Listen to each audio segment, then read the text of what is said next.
Mes chers collègues, Madame la Ministre, chère Elisabeth, nous entamons avec vous une semaine donc bien chargée pour notre commission, avec pas moins de 6 textes et 3 auditions à l'ordre du jour. Je vous remercie bien sûr, Madame la Ministre, d'avoir répondu à notre invitation pour cette audition qui a été programmée, je le rappelle, depuis déjà plusieurs semaines. Ce qui nous a d'ailleurs permis de rassurer et de répondre favorablement à la demande de plusieurs de mes collègues qui, il y a quelques jours, me faisaient part de leur volonté d'échanger avec vous sur tous les enjeux qui concernent l'emploi, la formation professionnelle et bien sûr l'apprentissage. Autant de sujets pour lesquels vous pourrez sans nul doute, Madame la Ministre, nous faire part des mesures et des dispositifs mis en œuvre dans la période difficile que nous traversons. Je précise que l'examen ce soir et demain de la proposition de loi de Charlotte Parmentier-Lecocq et Carole Grandjean sur la santé au travail est sans lien direct avec l'audition de cet après-midi. Autrement dit, la discussion générale de ce texte en commission aura lieu ce soir à 21 h, mais il n'est évidemment pas interdit d'aborder avec la ministre cette question qui fait partie de son ressort.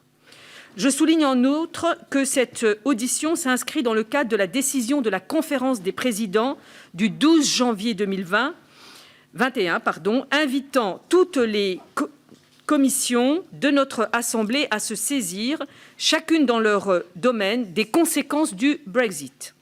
Je commencerai donc par vous interroger sur ce sujet, même si je comprends qu'il est évidemment un peu encore trop tôt pour disposer de réponses complètes et précises. Parmi les questions les plus naturelles, il y a bien sûr celle des incidences du Brexit, notamment en matière de protection sociale pour les salariés français travaillant au Royaume-Uni et réciproquement pour les salariés britanniques travaillant en France. Je souhaiterais également vous faire part de mes interrogations pour l'apprentissage, dans la mesure où le Royaume-Uni a toujours été une destination privilégiée car elle permet à nos étudiants apprentis de se perfectionner en anglais. Voilà, je ne serai pas plus longue, Madame la Ministre, et je vous passe tout de suite la parole. Merci Madame la Présidente, Mesdames et Messieurs les députés. Nous nous retrouvons donc pour faire le point sur les chantiers de l'agenda social que nous conduisons avec les partenaires sociaux et vous présenter notre réponse aux conséquences économiques et sociales de la crise sanitaire. Mais avant toute chose, la lutte contre l'épidémie et ses effets immédiats reste notre priorité. Comme l'a rappelé le Premier ministre, si la situation sanitaire est mieux maîtrisée que chez nos voisins, elle demeure préoccupante. Le quoi qu'il en coûte, et notamment l'activité partielle, continue et doit continuer à s'appliquer pour les salariés des secteurs impactés tant que durera la crise.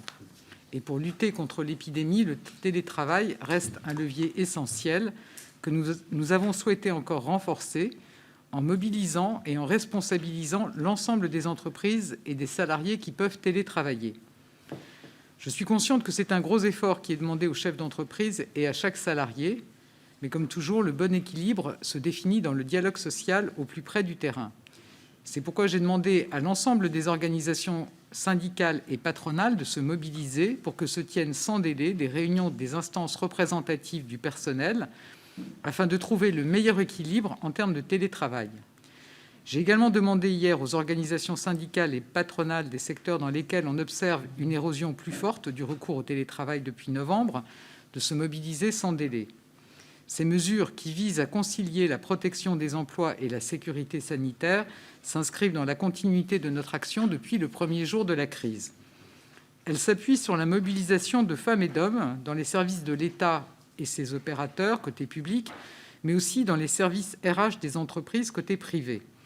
Les récents drames qui ont bouleversé Pôle emploi dans la Drôme, mais aussi des entreprises dans l'Ardèche et dans le Haut-Rhin, nous rappellent la difficulté de ces missions. Et je veux ici témoigner toute ma gratitude à celles et ceux qui font vivre le service public de l'emploi et qui accompagnent les salariés dans les entreprises. Notre réponse à la crise se déploie en 3 volets qui tous sont fondés sur la concertation avec les partenaires sociaux. D'abord, l'agenda social, qui est un programme de travail visant à trouver des solutions concrètes aux enjeux structurants dans le champ du travail, de l'emploi et de la protection sociale, enjeux souvent renforcés par la crise sanitaire. Ensuite, le plan « Un jeune, une solution » qui met en œuvre des moyens massifs pour donner à chaque jeune des perspectives d'emploi, de formation et d'accompagnement. Enfin, les dispositifs en faveur de la sauvegarde des emplois et du développement des compétences qui doivent permettre aux entreprises et aux salariés de mieux rebondir à l'issue de la crise. Les chantiers inscrits à l'agenda social constituent le fil rouge du dialogue social avec les partenaires sociaux.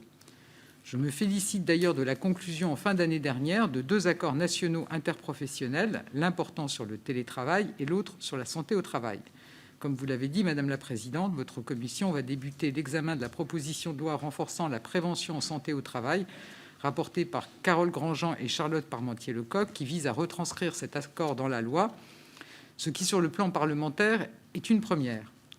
Je crois profondément au cercle vertueux qui existe entre démocratie sociale et démocratie parlementaire, et ce projet de loi en est une parfaite illustration.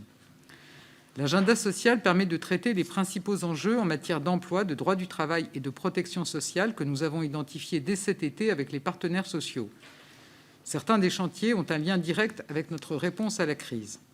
Je pense en premier lieu au chantier dit « Travailleurs de la deuxième ligne » qui a pour objectif d'aboutir à des solutions concrètes de reconnaissance pour les salariés qui se sont révélés indispensables au bon fonctionnement de notre économie pendant la crise. La mission d'accompagnement des partenaires sociaux confiée à Mmes Sophie Moreau-Folenfant et Christine Herrel avance bien. Nous parviendrons rapidement à établir la liste des métiers que recouvre cette appellation et d'ici début mars, nous aurons pu mesurer la qualité des emplois de chacun de ces métiers. C'est sur cette base que les travaux des branches devront commencer afin de mieux valoriser ces métiers. Et j'entends par ailleurs les attentes d'une reconnaissance plus rapide, exprimées notamment par les organisations syndicales. Je pense également au chantier « Travailleurs des plateformes », qui vise à structurer des droits sociaux et à veiller à ce que les travailleurs indépendants le soient réellement. Le premier sujet que nous allons traiter rapidement, c'est celui du dialogue social. Les 3 personnalités qualifiées qui travaillent sur ce sujet pourront me remettre un premier projet d'ordonnance dans les prochains jours. Ce projet sera ensuite porté à la discussion des différentes parties prenantes, avec un objectif de publication de l'ordonnance avant fin avril. Au-delà des chantiers ouverts dans le cadre de l'agenda social, mon ministère a déployé ces 6 derniers mois une méthode d'échange allant jusqu'à la co-construction avec les partenaires sociaux. Voilà quelques avancées que je peux citer. D'abord, suite à des alertes des partenaires sociaux, nous avons fait le choix de reporter la réforme de l'assurance chômage. Les échanges se poursuivent avec un objectif clair pour cette réforme. D'abord, lutter contre la précarité liée au recours excessif aux contrats courts avec un système de bonus-malus. Par ailleurs, renforcer l'équité dans le calcul des allocations chômage. Après les échanges bilatéraux que j'ai pu mener il y a 2 semaines, nous visons une nouvelle discussion d'ici la fin du mois pour finaliser le décret. C'est également dans le cadre de ces échanges avec les partenaires sociaux que nous avons élaboré et finement paramétré notre aide pour les permittents. Ils nous ont permis de mieux calibrer cette aide, garantissant un revenu minimum de 900 € pour les salariés vivant de contrats saisonniers ou de contrats courts, en prenant mieux en compte la situation de certains demandeurs d'emploi. De façon plus structurelle, nous devons lutter contre la précarité de celles et ceux qui vivent en enchaînant ce type de contrat. Au-delà des instruments prévus dans le cadre de la réforme de l'assurance chômage, et notamment le bonus-malus, de nouveaux outils peuvent être inventés avec les partenaires sociaux pour freiner le recours massif aux contrats courts, qui ont quasiment été multipliés par 3 en 10 ans. Je pense par exemple au développement des CDI d'intérim ou des groupements d'employeurs qui pourraient permettre d'aboutir à de nouvelles formes de sécurisation pour les travailleurs précaires. C'est pour cela qu'avec le Premier ministre, nous avons décidé de confier une mission au député Jean-François Mbaye et au sénateur Xavier Iacovelli pour faire des propositions visant à limiter au maximum le recours aux contrats à durée déterminée d'usage, les CDDU. Les concertations dans le cadre de l'agenda social sont enfin le lieu où nous échangeons avec les partenaires sociaux sur le déploiement de France Relance et notamment du plan « Un jeune, une solution ». L'une des priorités du Gouvernement dans la réponse à la crise, c'est d'être aux côtés de notre jeunesse et de lui offrir des perspectives d'avenir dans le cadre du plan « Un jeune, une solution ». Pour les jeunes, nous avons mis en place un ensemble de mesures d'une ampleur inédite à hauteur de plus de 7 milliards d'euros. Ce plan a pour ambition d'apporter une solution à chaque jeune, qu'il s'agisse d'un emploi, d'une formation ou d'un accompagnement. Les aides versées aux entreprises permettent d'accélérer la conclusion de contrats d'embauche, d'apprentissage ou de professionnalisation. Nous avons annoncé leur prolongation jusqu'à fin mars et nous aurons, au cours du mois de février, de nouveaux échanges avec les partenaires sociaux pour envisager ensemble l'évolution de ces aides. Un jeune, une solution, c'est aussi un accès facilité à des formations qualifiantes vers les métiers d'avenir, notamment ceux de la transition écologique, du digital ou les métiers du soin, avec 100 000 formations supplémentaires en 2021 et 2022. Nous aurons bientôt signé avec chaque région les avenants aux pactes régionaux d'investissement dans les compétences qui permettent d'inscrire ces engagements supplémentaires. Enfin, nous allons proposer en 2021 plus d'1 million de parcours d'insertion pour les jeunes les plus éloignés de l'emploi, soit 400 000 de plus qu'en 2020. Le plan « Un jeune, une solution » doit permettre à chaque jeune d'être accompagné vers l'emploi.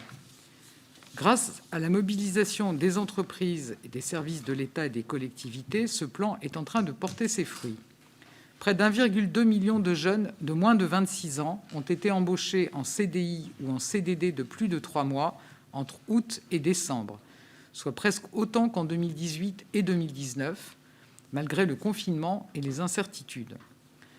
Lors de mon déplacement jeudi dernier au CFA du Mans, à l'occasion de la semaine de l'apprentissage, j'ai aussi pu annoncer qu'en 2020, 495 000 contrats d'apprentissage ont été signés en entreprise, ce qui fait, en tenant compte de ceux qui ont été signés dans la fonction publique, plus de 500 000 entrées en apprentissage au cours de l'année 2020. C'est un record historique, d'autant plus exceptionnel dans le contexte de crise que nous connaissons. Cela représente plus de 140 000 contrats supplémentaires par rapport à 2019. Cette augmentation traduit un effort exceptionnel de la part des CFA et une mobilisation sans précédent des entreprises. Et je compte sur vous toutes et tous pour encourager les entreprises et les collectivités dans vos circonscriptions à s'emparer de ces aides et à poursuivre leur mobilisation pour la jeunesse. Je pense que cette priorité peut transcender les clivages politiques. Enfin, plus de 600 000 jeunes ont rejoint en 2020 des dispositifs d'accompagnement ou d'insertion tels que la garantie jeunes, le PACEA, l'accompagnement intensif des jeunes proposé par Pôle emploi ou encore les contrats aidés, qu'il s'agisse de CIE ou de PEC. Mais le plan « Un jeune, une solution », ce ne sont pas seulement des aides, ce sont aussi des services dédiés pour les jeunes comme pour les entreprises. C'est tout l'objet du site unjeune-une-solution.gouv.fr qui permet à chaque jeune d'identifier les réponses qui peuvent lui être proposées près de chez lui et aux entreprises de faire connaître leurs offres d'emploi ou d'apprentissage. Je le redis, en tant que parlementaire, vous avez un rôle clé à jouer dans vos circonscriptions pour relayer les différentes solutions que nous déployons, qui sont mises à disposition sur ce site. En 2021, nous voulons passer à la vitesse supérieure en proposant plus de 2 millions de solutions aux jeunes, qu'il s'agisse de parcours d'insertion, d'apprentissage ou de formation. En particulier, nous doublons les places en garantie jeunes et nous généralisons le principe d'une aide financière lorsque c'est nécessaire pour tous les jeunes en accompagnement vers l'emploi. L'objectif, c'est bien qu'aucun jeune ne renonce à un parcours vers l'emploi du fait de difficultés financières. Je sais que votre commission examinera demain plusieurs textes, dont la proposition de loi visant à créer une aide individuelle à l'émancipation solidaire, rapportée par messieurs Solignac et Vallaud, qui reprend l'idée d'un RSA jeune. Je le redis, je crois profondément que ce que nous devons à notre jeunesse, c'est un accompagnement effectif vers l'emploi, assorti, lorsque c'est nécessaire, d'une aide financière. C'est pourquoi nous avons déjà généralisé le principe de cette rémunération associée à un parcours vers l'emploi à tous les jeunes qui n'y avaient pas droit jusqu'à présent. Je pense aux jeunes accompagnés par Pôle emploi ou l'APEC, aux jeunes diplômés ex-boursiers en recherche d'emploi ou aux jeunes engagés dans un parcours d'accompagnement pour entrer en formation comme l'EPID ou les prépas apprentissage. Avec ce système, nous donnons les moyens aux jeunes de s'en sortir dans l'immédiat grâce à une aide financière, mais aussi dans la durée, en leur permettant de se former ou d'accéder plus facilement à l'emploi et donc de devenir autonomes. C'est le principe de la garantie jeune universelle que nous voulons mettre en place. Afin d'amortir l'impact social de la crise sanitaire, j'ai souhaité que des solutions soient apportées à l'ensemble des salariés en plaçant la formation au cœur de cette stratégie de rebond. La formation doit devenir un véritable levier pour savoir faire face aux mutations et éviter au maximum les licenciements. En premier lieu, il s'agit de préserver les emplois et les compétences au sein des entreprises grâce à l'activité partielle. Pendant les 2 confinements, l'activité partielle a permis à la France de disposer d'un système parmi les plus protecteurs en Europe. L'activité partielle a été très mobilisée par les entreprises depuis le début de la crise sanitaire et a permis de préserver des emplois en période de fermeture ou de baisse d'activité. Je rappelle que lors du premier confinement, selon nos dernières estimations, de l'ordre de 8,4 millions de salariés ont pu en bénéficier. Lors du deuxième confinement, ils étaient 3,1 millions en novembre et encore 2,4 millions en décembre. Il a été décidé de maintenir les conditions en vigueur jusqu'à fin février 2021. Pour les secteurs les plus impactés, le reste à charge pour l'employeur reste nul et il est maintenu à 15% pour les autres secteurs. Dès lors qu'ils sont fermés totalement ou partiellement ou qu'ils subissent une très forte baisse de chiffre d'affaires, les entreprises concernées pourront continuer à bénéficier au-delà de fin février d'une activité partielle sans reste à charge pour l'employeur. Les salariés en activité partielle ont par ailleurs pu bénéficier de formations financées par le FNE. Ils étaient en 2020 plus de 390 000 salariés à avoir pu en bénéficier pour un montant de 337 millions d'euros. Parallèlement, pour aller plus loin et pour préserver les emplois dans la durée, l'activité partielle de longue durée a été mise en place fin juillet 2020. Elle repose sur le dialogue social puisqu'elle se met en œuvre par accord majoritaire d'entreprise ou par décision unilatérale s'il existe un accord de branche. Elle permet aux entreprises confrontées à une baisse durable d'activité de partager le temps de travail entre les salariés et de bénéficier d'une prise en charge de la formation des salariés pendant les heures non travaillées en contrepartie d'engagements de maintien dans l'emploi. L'activité partielle de longue durée a pris un essor important puisqu'elle couvre désormais 515 000 salariés à travers plus de 7 000 accords d'entreprise et 44 accords de branche. En 2021, l'un de nos enjeux est de poursuivre le développement de cette activité partielle de longue durée et de renforcer la qualité des formations proposées aux salariés. Les opérateurs de compétences, les OPCO, sont mobilisés pour fournir des offres clés en main aux entreprises de leur branche. C'est d'ores et déjà ce que propose l'OPCO 2i dans le secteur de l'industrie, avec qui j'ai signé le 18 janvier une convention permettant l'ouverture d'un fonds exceptionnel de 150 millions d'euros dans le cadre du FNE Formation. Je compte là aussi sur vous pour informer et accompagner les entreprises potentiellement intéressées dans vos circonscriptions qui n'auraient pas encore signé d'accord. La société ARC, par exemple, que j'ai visitée mardi dernier, a signé à l'unanimité un accord d'activité partielle de longue durée, et donc elle préserve ainsi les emplois, et elle a même annoncé le recrutement de plus de 225 nouveaux collaborateurs. Elle démontre qu'il est possible de poursuivre une croissance économique malgré les difficultés, à condition de se saisir rapidement des outils amortisseurs de la crise. Par ailleurs, afin de faciliter les reconversions professionnelles dans un même bassin de vie et d'anticiper les mutations économiques, nous avons co-construit avec les partenaires sociaux le dispositif Transition collective que nous avons lancé officiellement la semaine dernière. Il vise à répondre au caractère très hétérogène de la crise qui frappe les secteurs de manière différenciée, avec sur un même territoire des entreprises qui souffrent, tandis que d'autres peinent à recruter. Concrètement, Transition collective consiste à prendre en charge tout ou partie de la rémunération et de la formation des salariés dont l'emploi est menacé pour qu'ils se reconvertissent dans des métiers porteurs présents sur le même territoire. Transition collective est aussi un outil de dialogue social au sein des entreprises, puisqu'un accord de type gestion des emplois et des parcours professionnels, donc la GEPP qui remplace la GPEC, est nécessaire pour en bénéficier. Il doit permettre d'associer les partenaires sociaux au diagnostic sur la situation de l'entreprise et de s'entendre sur l'accompagnement des salariés en amont des procédures de restructuration. Pour l'employeur, c'est une manière nouvelle d'anticiper les mutations économiques en accompagnant les salariés dans une transition douce et choisie vers un nouveau métier. Et pour les salariés, c'est un outil pour leur permettre de rester maîtres de leur destin professionnel et de s'ouvrir de nouvelles perspectives dans leur bassin de vie. Là encore, je compte sur vous pour faire connaître Transition collective aux entreprises et aux salariés de vos circonscriptions. Et j'aurai un dernier mot sur le sujet du Brexit, Madame la Présidente. Les services sont bien sûr vigilants quant au respect des droits des travailleurs pour faire en sorte que la transition s'opère du mieux possible. Vous Vous savez que l'accord garantit un principe de concurrence équitable, ce qui était un enjeu fondamental pour la France et pour l'ensemble des Européens. Le Royaume-Uni s'est notamment engagé à ne pas faire de dumping social. Les Britanniques devront préserver les niveaux actuels en matière de droit du travail et de protection sociale et ne pourront pas modifier ce cadre d'une manière qui affecte leurs échanges avec l'Union européenne. Par ailleurs, les dispositions prévues par cet accord permettent une continuité dans la prise en compte des périodes d'emploi accomplies au Royaume-Uni. Toute personne qui se réinstallera en France et y retravaillera pourra voir prise en compte sa période d'activité au Royaume-Uni en cas de chômage. La France a également choisi de maintenir le régime du détachement avec le Royaume-Uni, notamment au regard des flux de travailleurs détachés dans les deux pays. Toutefois, cette option reste révocable et la France l'a fait savoir aux autorités britanniques. Nous resterons bien sûr très attentifs au respect des règles liées au détachement et nous pourrons réexaminer notre position au regard du respect de ces règles et des éventuelles évolutions de la législation européenne. Voilà, mesdames et messieurs les députés, vous l'aurez compris, nous faisons tout pour sécuriser les parcours professionnels des jeunes, des demandeurs d'emploi et des salariés.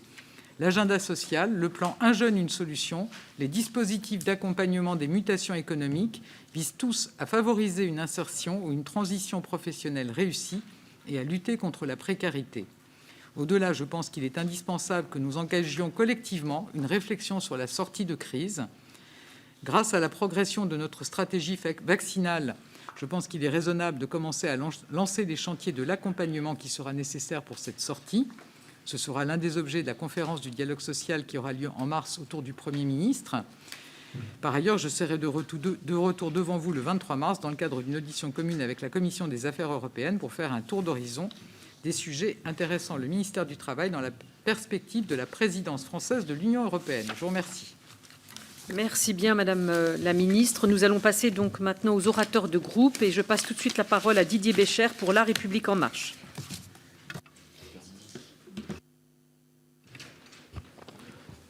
Merci Madame la Présidente, Madame la Ministre, chers collègues. Même si les chiffres du chômage pour le 4e trimestre 2020 montrent une baisse de 2,7% pour la catégorie A, l'augmentation du chômage pour cette même catégorie pour l'ensemble de l'année est de 8%. La réaction pour assurer un accompagnement renforcé par Pôle emploi était immédiate avec un plan de recrutement de 2800 conseillers supplémentaires, dont 1300 pour accompagner plus particulièrement les jeunes.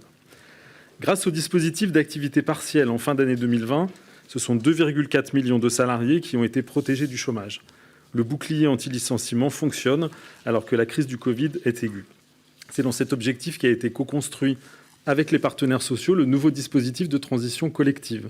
C'est une avancée sociale majeure et un acte de responsabilité pour toutes les entreprises qui se trouvent face à un retournement de leur marché traditionnel affectant les compétences de leurs salariés. La crise a également touché l'organisation du travail avec un déploiement massif du télétravail. Sous l'impulsion du gouvernement, il est devenu indispensable pour lutter contre la propagation du virus. Les services de santé au travail devraient jouer un rôle majeur dans ces changements organisationnels et nous aurons l'occasion de travers la future PPL pour renforcer la prévention en santé du travail, de mieux cadrer leur champ d'intervention. Enfin, vous en aviez pris l'engagement, il faudra que tout soit mis en œuvre pour que nous n'ayons pas de génération sacrifiée à cause du Covid, que la jeunesse réussisse son intégration sur le marché du travail. C'est toute l'ambition du plan Un jeune, une solution, avec 7 milliards d'euros de soutien direct aux entreprises et aux jeunes. Saluons la réussite de ce plan avec, par exemple, le record des 500 000 apprentis atteints en 2020. Soulignons aussi le lancement en septembre 2020 de l'obligation de formation pour les jeunes âgés de 16 à 18 ans. C'est un outil indispensable pour ramener les décrocheurs dans un dispositif d'insertion positif. Il faudra néanmoins être vigilant sur la montée en charge de ce dispositif. Enfin, la garantie jeune, dont le nombre de places va être doublé cette année, est un dispositif qui permet de construire un parcours vers l'emploi en étant accompagné et soutenu financièrement. La réflexion que vous avez engagée pour la rendre universelle nous semble la piste à suivre. C'est l'investissement de tout un pays pour permettre concrètement l'émancipation par le travail. Et vous avez le soutien des députés de La République En Marche pour y parvenir dans les meilleurs délais. Je vous remercie. Merci. Monsieur Stéphane Viry pour Les Républicains. Merci Madame la Présidente, Madame la Ministre. Pour nous, la question de l'emploi est la priorité absolue. La lutte contre la pauvreté, pour nous, repose sur l'activité, sur le travail, sur la rémunération qui va avec. Et pour nous, c'est la base de tout. Il va de soi que votre audition aujourd'hui est importante parce que vous avez émis le souhait de transcender les clivages politiques naturellement sur un sujet comme celui-ci. nous y consentons. Mais ça n'interdit pas, bien entendu, le débat politique et le télescopage institutionnel entre le législatif et l'exécutif. Soutenir l'emploi en place, que ce soit pour les travailleurs indépendants ou pour les salariés, soutenir les demandeurs d'emploi, travailler au retour à l'emploi, l'accès à l'emploi, nous paraissent effectivement 3 piliers sur lesquels nous devons apporter des idées neuves. S'agissant du premier pilier, soutenir l'emploi en place, vous avez pris cette décision opportune de maintenir 84% du salaire via l'activité partielle aux travailleurs salariés en CDI. Je vous pose la question des autres travailleurs, ceux qui ne sont pas salariés, les travailleurs indépendants, les entrepreneurs, les artisans, qui actuellement sont dépourvus de rémunération ou qui ne peuvent se servir un salaire, une rémunération, qu'à la condition d'emprunter via un PGE, c'est-à-dire de créer de la dette pour leur structure d'activité. Là, il y a un angle mort et je souhaiterais que votre gouvernement avance sur le sujet. Également, question sur ceux qui sont en emploi discontinu, les intermittents ou les contrats courts. Je pense notamment aux emplois saisonniers, directs et indirects, du tourisme, de la montagne par exemple. Je pense également aux intermittents de l'événementiel, les traiteurs par exemple, où là manifestement il y a de grosses difficultés avec des situations de fin de droit qui commencent à apparaître pour certains, des impasses avec des problèmes d'éligibilité. Là, je souhaiterais manifestement que votre programme, que votre politique publique puisse avancer. Dernière question sur l'accès à l'emploi. Il y a eu effectivement une volonté partagée et conjointe d'avancer vers l'insertion par l'activité économique. Nous avons effectivement collectivement avancé. Il n'en demeure pas moins, me semble-t-il, que le moment est venu d'ouvrir un cycle complémentaire pour faire un lien nouveau entre les sorties de SIAE et l'emploi en entreprise. Il me paraît que le Code du travail tel qu'il existe reste un peu maigre, qu'il y a un taux d'échec, ce qui est contraire à la politique d'insertion. Voilà, dans les 2 minutes qui m'étaient imparties, les quelques observations que je voulais faire, Madame la Ministre. Un peu plus de 2 minutes. La parole est à Michel de Vaucouleurs pour le MoDem et les démocrates apparentés. Merci Madame la Présidente. Madame la Ministre, je vous remercie pour votre présence parmi nous aujourd'hui et pour la présentation de votre feuille de route dans le contexte économique difficile que nous traversons. J'ai pris bonne note d'informations porteuses d'espoir et je vous remercie d'avoir porté ces éléments à notre connaissance. Je souhaite vous interroger sur 2 sujets de préoccupation majeurs. Le premier est celui des nouvelles modalités de calcul de salaire journalier de référence suite à l'invalidation par le Conseil d'État en novembre des modalités qui avaient été envisagées. Quelles sont les pistes retenues aujourd'hui pour un chômage protecteur dans un contexte de crise qui se prolonge ? Par ailleurs, donc, bien évidemment, je salue tous les efforts qui sont faits vis-à-vis de la jeunesse. Néanmoins, je persiste à penser que d'ici la fin du mandat, nous avons l'obligation de remettre le chantier du RUA sur la table, de remettre ce chantier en route, dans la mesure où il est porteur d'un accès plus direct aux minima sociaux. Et à l'inconditionnalité, non pas à l'inconditionnalité, mais à l'automaticité des droits. Son ouverture aux jeunes mérite aussi d'être envisagée dans le sens d'ailleurs de la proposition de résolution que nous avons adoptée sur un revenu socle universel. Donc même si nous parvenons peu à peu à combler les trous de la raquette, il conviendrait de remettre ces chantiers sur la table. Par ailleurs, simplement sur l'apprentissage, vous interrogez également sur le taux des bénéficiaires bac et infra-bac, seulement 42% sur les 495 000 contrats souscrits. Comment faire pour que l'apprentissage bénéficie prioritairement aux jeunes au niveau bac et infra-bac ? Je vous remercie. Merci. Madame Annie Chapelier pour Agir ensemble. Merci Madame la Présidente et merci Madame la Ministre de nous consacrer ce temps et cette présentation, qui, si elle n'est pas exhaustive, nous montre l'ampleur de la tâche que vous incarnez. J'aurais 2 questions. La première concernant le dispositif Un jeune, une solution, qui présente plusieurs facettes. Cependant, les aides qui sont proposées sont réservées aux entreprises, excluant ainsi les collectivités. C'est ce qui est défini. Donc, j'aurais voulu savoir si vous envisagez d'élargir ce dispositif aux collectivités qui sont sur les territoires un gros secteur de recrutement et qui répondent aux difficultés d'insertion professionnelle qu'ont nos jeunes, en offrant la possibilité d'être immédiatement employable et ainsi d'obtenir une qualification et un statut social. Ma deuxième question concerne les transitions collectives, le dispositif. Dans ma circonscription, la ville d'Alès, enfin l'EPCI de l'agglo d'Alès est éligible à ce dispositif avec une agence de développement qui s'appelle Myriapolis et qui présente en fait déjà ce type de dispositif sur lequel vous avez porté votre attention. Je vous remercie pour le soutien financier que vous allez leur attribuer et cela renforcera certainement le dynamisme de ces structures. Cependant, je regrette qu'avec ce dispositif, le problème de la reconversion ne soit vu que sous l'angle de la formation. Bien au contraire, trop de personnes sont parfois surqualifiées, et le terme n'est pas trop fort, par rapport aux besoins de personnel et d'emploi que nous avons dans le pays.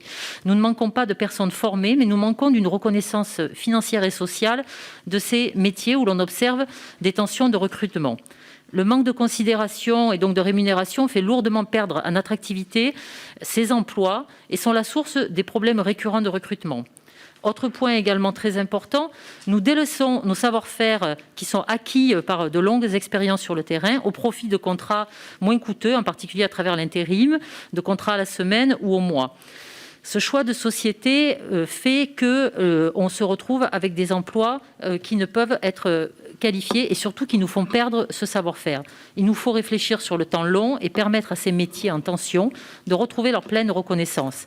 Faire reconnaître un intérêt pour ces métiers à moyenne qualification est un enjeu crucial.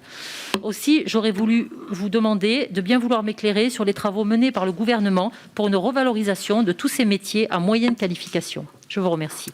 Merci. Madame Valérie Six, pour le groupe UDI indépendant. Madame la présidente, madame la ministre, mes chers collègues, le 23 juin 2016, les Britanniques ont voté pour la sortie du Royaume-Uni de l'Union européenne, actant ainsi le départ d'un partenaire incontournable de notre destin commun.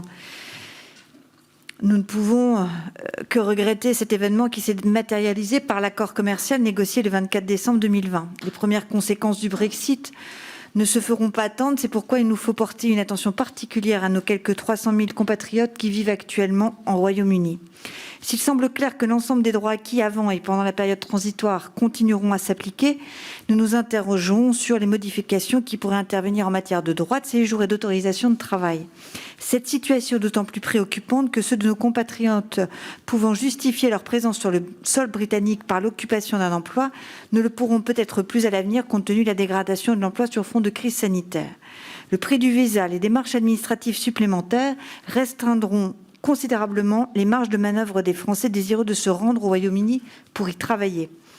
Madame la ministre, comment construire les conditions d'une confiance retrouvée avec le Royaume-Uni pour protéger nos travailleurs français outre-Manche ? Enfin, sur le marché du travail français, qu'est-ce que vos services ont anticipé, analysé comme impact suite au Brexit ? Je pense notamment à la filière de la pêche, de l'automobile ou de l'agroalimentaire. Je vous remercie. Merci bien. La parole est à Adria Quatennens pour la France Insoumise. Madame la ministre, la pandémie dure et l'onde de choc économique et social s'abat sur le pays. L'OFCE prévoit une baisse de 790 000 emplois salariés pour 2021. Le taux de chômage devrait grimper à 10,6% fin 2021, soit 2,5 points de plus par rapport à fin 2019. Non seulement les embauches ont baissé fin 2020 du fait du reconfinement, mais cette baisse est plus forte pour les emplois de bonne qualité. Moins 14% pour les CDI et CDD de plus d'un mois. Les licenciements et plans sociaux se multiplient. Nous en sommes à 83 400 emplois condamnés ou menacés depuis le premier confinement. Avec les syndicats, nous vous demandons de renoncer à votre réforme de l'assurance chômage qui durcit les conditions d'accès à l'indemnisation. Pourquoi ne le faites-vous pas alors que le contexte plaide pour cet abandon ? Pendant que les Français sont toujours plus nombreux à tomber dans la pauvreté, de grands groupes profitent opportunément de la crise sanitaire pour actionner leur plan de licenciement ou de délocalisation. Nous sommes pour l'interdiction des licenciements pendant la pandémie, en particulier pour les entreprises qui bénéficient des aides de l'État. Qu'attendez-vous pour le faire ? Il existe une fable selon laquelle les actionnaires, à travers la bourse, financeraient l'économie. En réalité, ils ponctionnent beaucoup plus de richesses sur les fruits du travail qu'ils n'en apportent. En 2019, pour 1,3 milliard de financements nouveaux, il recevait une rémunération de 35 milliards d'euros. De plus, ce sont les catégories sociales les plus favorisées qui perçoivent ces dividendes. Nous sommes pour généraliser le gel des dividendes pendant la pandémie. Pourquoi ne pas le faire? Enfin, Madame la Ministre, vous le savez, ce sont les jeunes qui payent le plus lourd tribut des conséquences de la pandémie. Avant la crise de la Covid-19, un jeune sur 5 déjà vivait sous le seuil de pauvreté. Souvent, les étudiants doivent travailler pour financer leurs études et les frais qui y sont associés. Depuis le début de cette pandémie, un jeune sur 6 a perdu son emploi. Et ce week-end encore, en participant avec les Insoumis à Lille à une distribution de produits alimentaires et d'hygiène pour les étudiants, j'ai pu être témoin de situations de pauvreté qui déshonorent la France. Nos étudiants en logistique, en comptabilité, en sciences étaient là et ils avaient faim. L'avenir du pays a faim, Madame la Ministre. En conclusion, parce que vous n'êtes pas en mesure de leur garantir un emploi et parce que nous ne pouvons nous résoudre à voir la jeunesse du pays condamnée à grossir les files d'attente des banques alimentaires, votre gouvernement doit étendre le RSA aux jeunes de moins de 25 ans. C'est une urgence sociale. Qu'attendez-vous? Merci. Monsieur Pierre Dharréville pour le groupe GDR. Merci Madame la Présidente. Madame la Ministre, évidemment, nous sommes inquiets quant aux conséquences de la crise actuelle sur le long terme.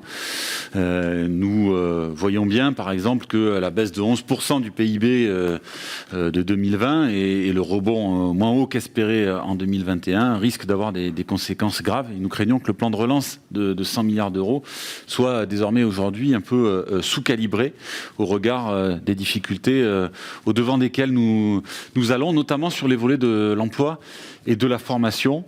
Et nous pensons que la puissance publique doit pouvoir jouer tout son rôle pour orienter les activités économiques, créer des emplois dans les secteurs utiles socialement et la transition écologique, et que ce plan ne se traduise pas quelque part par un saupoudrage. Donc je voudrais savoir de quels moyens vous disposez pour qu'il en soit ainsi, et si vous envisagez de redimensionner le plan de relance sur le volet emploi-formation. Avec un point d'attention sur l'insertion professionnelle des jeunes. Vous avez évoqué le sujet. Pour l'instant, il y a des critères relativement restrictifs qui existent sur la garantie jeune, mais c'est un sujet de préoccupation.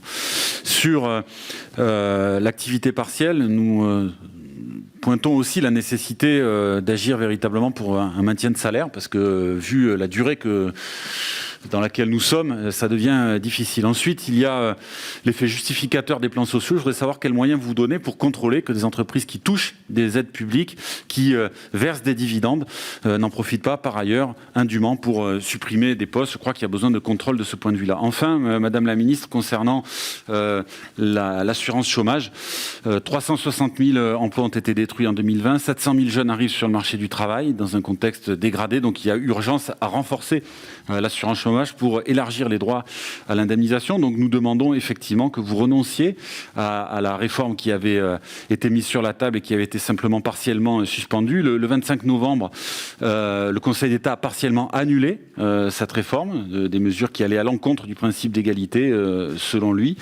Le gouvernement, visiblement, pour l'instant, n'a toutefois pas renoncé. Nous pensons qu'il faut élargir et améliorer le niveau d'indemnisation, l'accès à l'indemnisation chômage dès 2 mois de cotisation, le relèvement du taux de remplacement à 75% des derniers salaires bruts, la mise en place d'aides à la recherche d'emploi pour les jeunes diplômés avec une indemnité forfaitaire de 800 € pendant 6 mois. Merci bien. Madame la Ministre, vous avez la parole.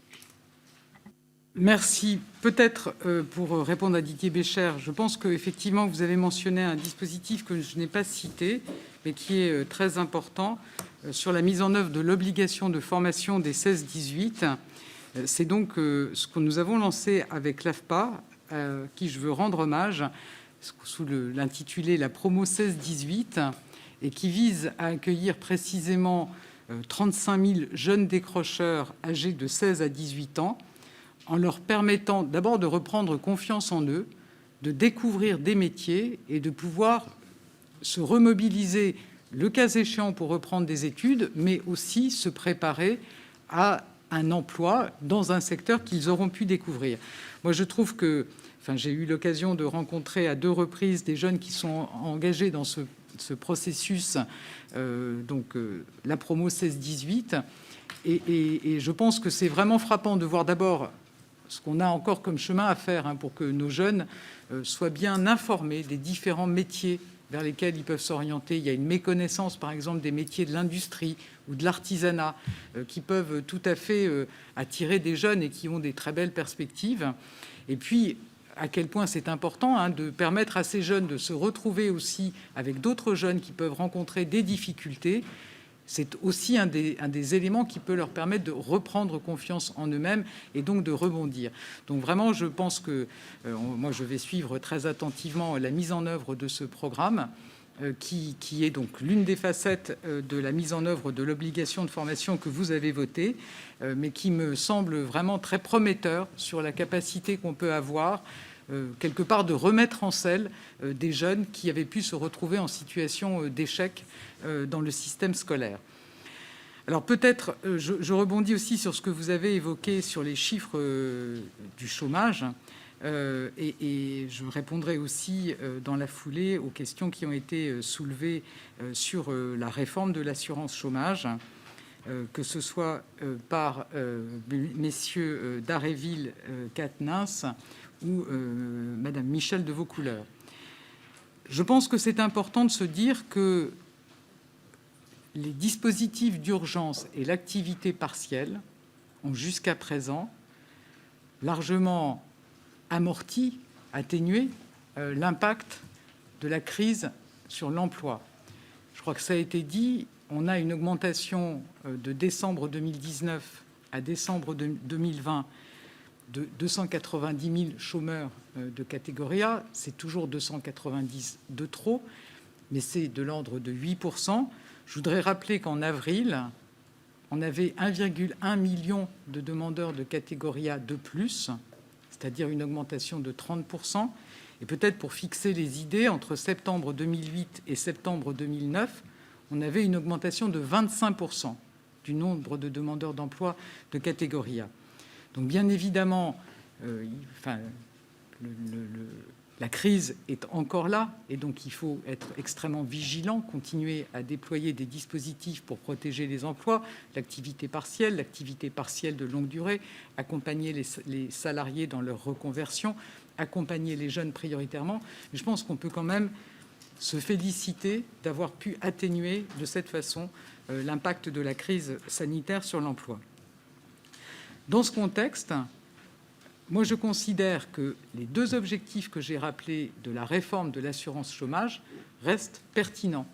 Le premier objectif, je le redis, c'est de lutter contre la précarité en dissuadant les entreprises de recourir de façon excessive à des contrats courts. Et c'est donc le système de bonus-malus qui doit répondre à cet objectif. Et je pense que personne ne peut se satisfaire de la flambée de contrats courts, si je peux dire, à laquelle on assiste depuis 10 ans.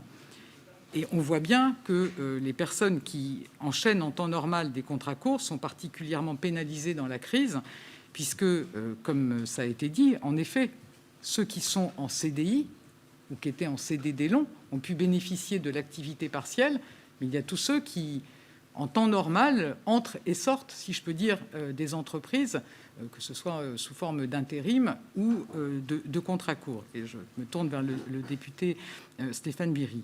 Donc je pense que c'est un vrai sujet, et c'est le sens de la mission que j'ai évoquée aussi, qui va être confiée à votre collègue Mbaye et au sénateur Iacovelli, de regarder comment, avec chaque secteur qui aujourd'hui utilise très fortement des contrats courts, on peut trouver d'autres modes d'organisation qui répondent à la flexibilité dont les secteurs peuvent avoir besoin, mais en assurant plus de sécurité pour les salariés. Dans l'immédiat, effectivement, les salariés ont pu bénéficier d'activités partielles. Les indépendants, pour leur part, peuvent bénéficier du fonds de solidarité. Et c'est vraiment ça la réponse. Je rappelle que l'activité partielle, qu'on peut aussi appeler le chômage partiel, c'est une extension du chômage. Et donc, ça s'adresse à des gens qui sont éligibles à l'assurance chômage. Alors, je sais qu'on peut ouvrir un débat pour se dire que les indépendants pourraient avoir accès à l'assurance chômage.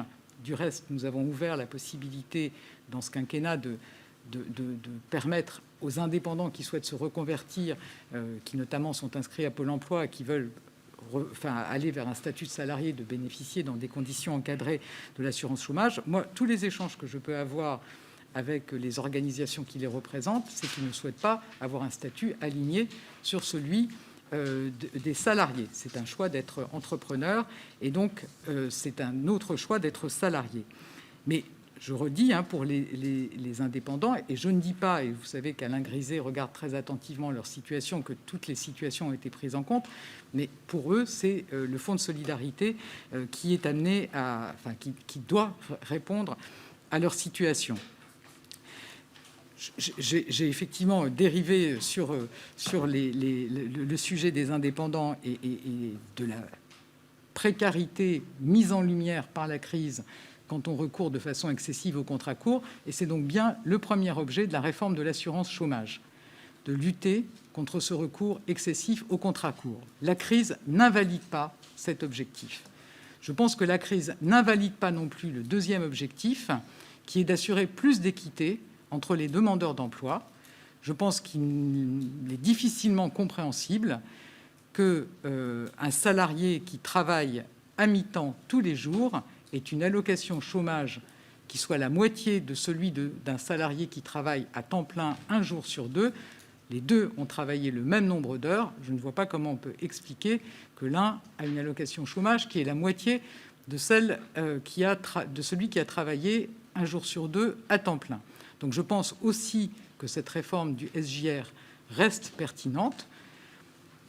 Nous avons travaillé avec les partenaires sociaux et nous sommes en train de poursuivre ces discussions dans la perspective d'une réunion multilatérale d'ici la fin du mois pour atténuer les effets que pouvait avoir le précédent calcul du SGR issu de la réforme mise en œuvre en 2019, avec notamment l'objectif que, sans rentrer dans des détails trop techniques, en fait, le calcul actuel se fait sur le revenu perçu sur une période divisée par les nombres de jours travaillés. La réforme de 2019 prévoyait de diviser ce revenu par l'ensemble des jours travaillés ou non travaillés. On voit que ça atténue les effets que j'évoquais entre les deux situations très différentes, mais ça peut conduire à avoir des allocations très basses. Pour corriger ce point, on a, en échange avec les partenaires sociaux, retenu le principe de plafonner le nombre de jours non travaillés qui sont pris en compte dans le calcul du SJR. Et donc, je pense qu'on devrait pouvoir, en discussion avec les partenaires sociaux, trouver le bon équilibre entre cet objectif d'équité et, en même temps, celui de ne pas avoir des allocations chômage qui soient trop basses. Ceci étant posé, il ne m'a pas échappé, je le dis à M. Quatennens et à M. Dharréville, que la conjoncture n'est pas celle de 2019 et que, bien évidemment, il faut pouvoir tenir compte d'un marché du travail qui n'est pas celui de 2019.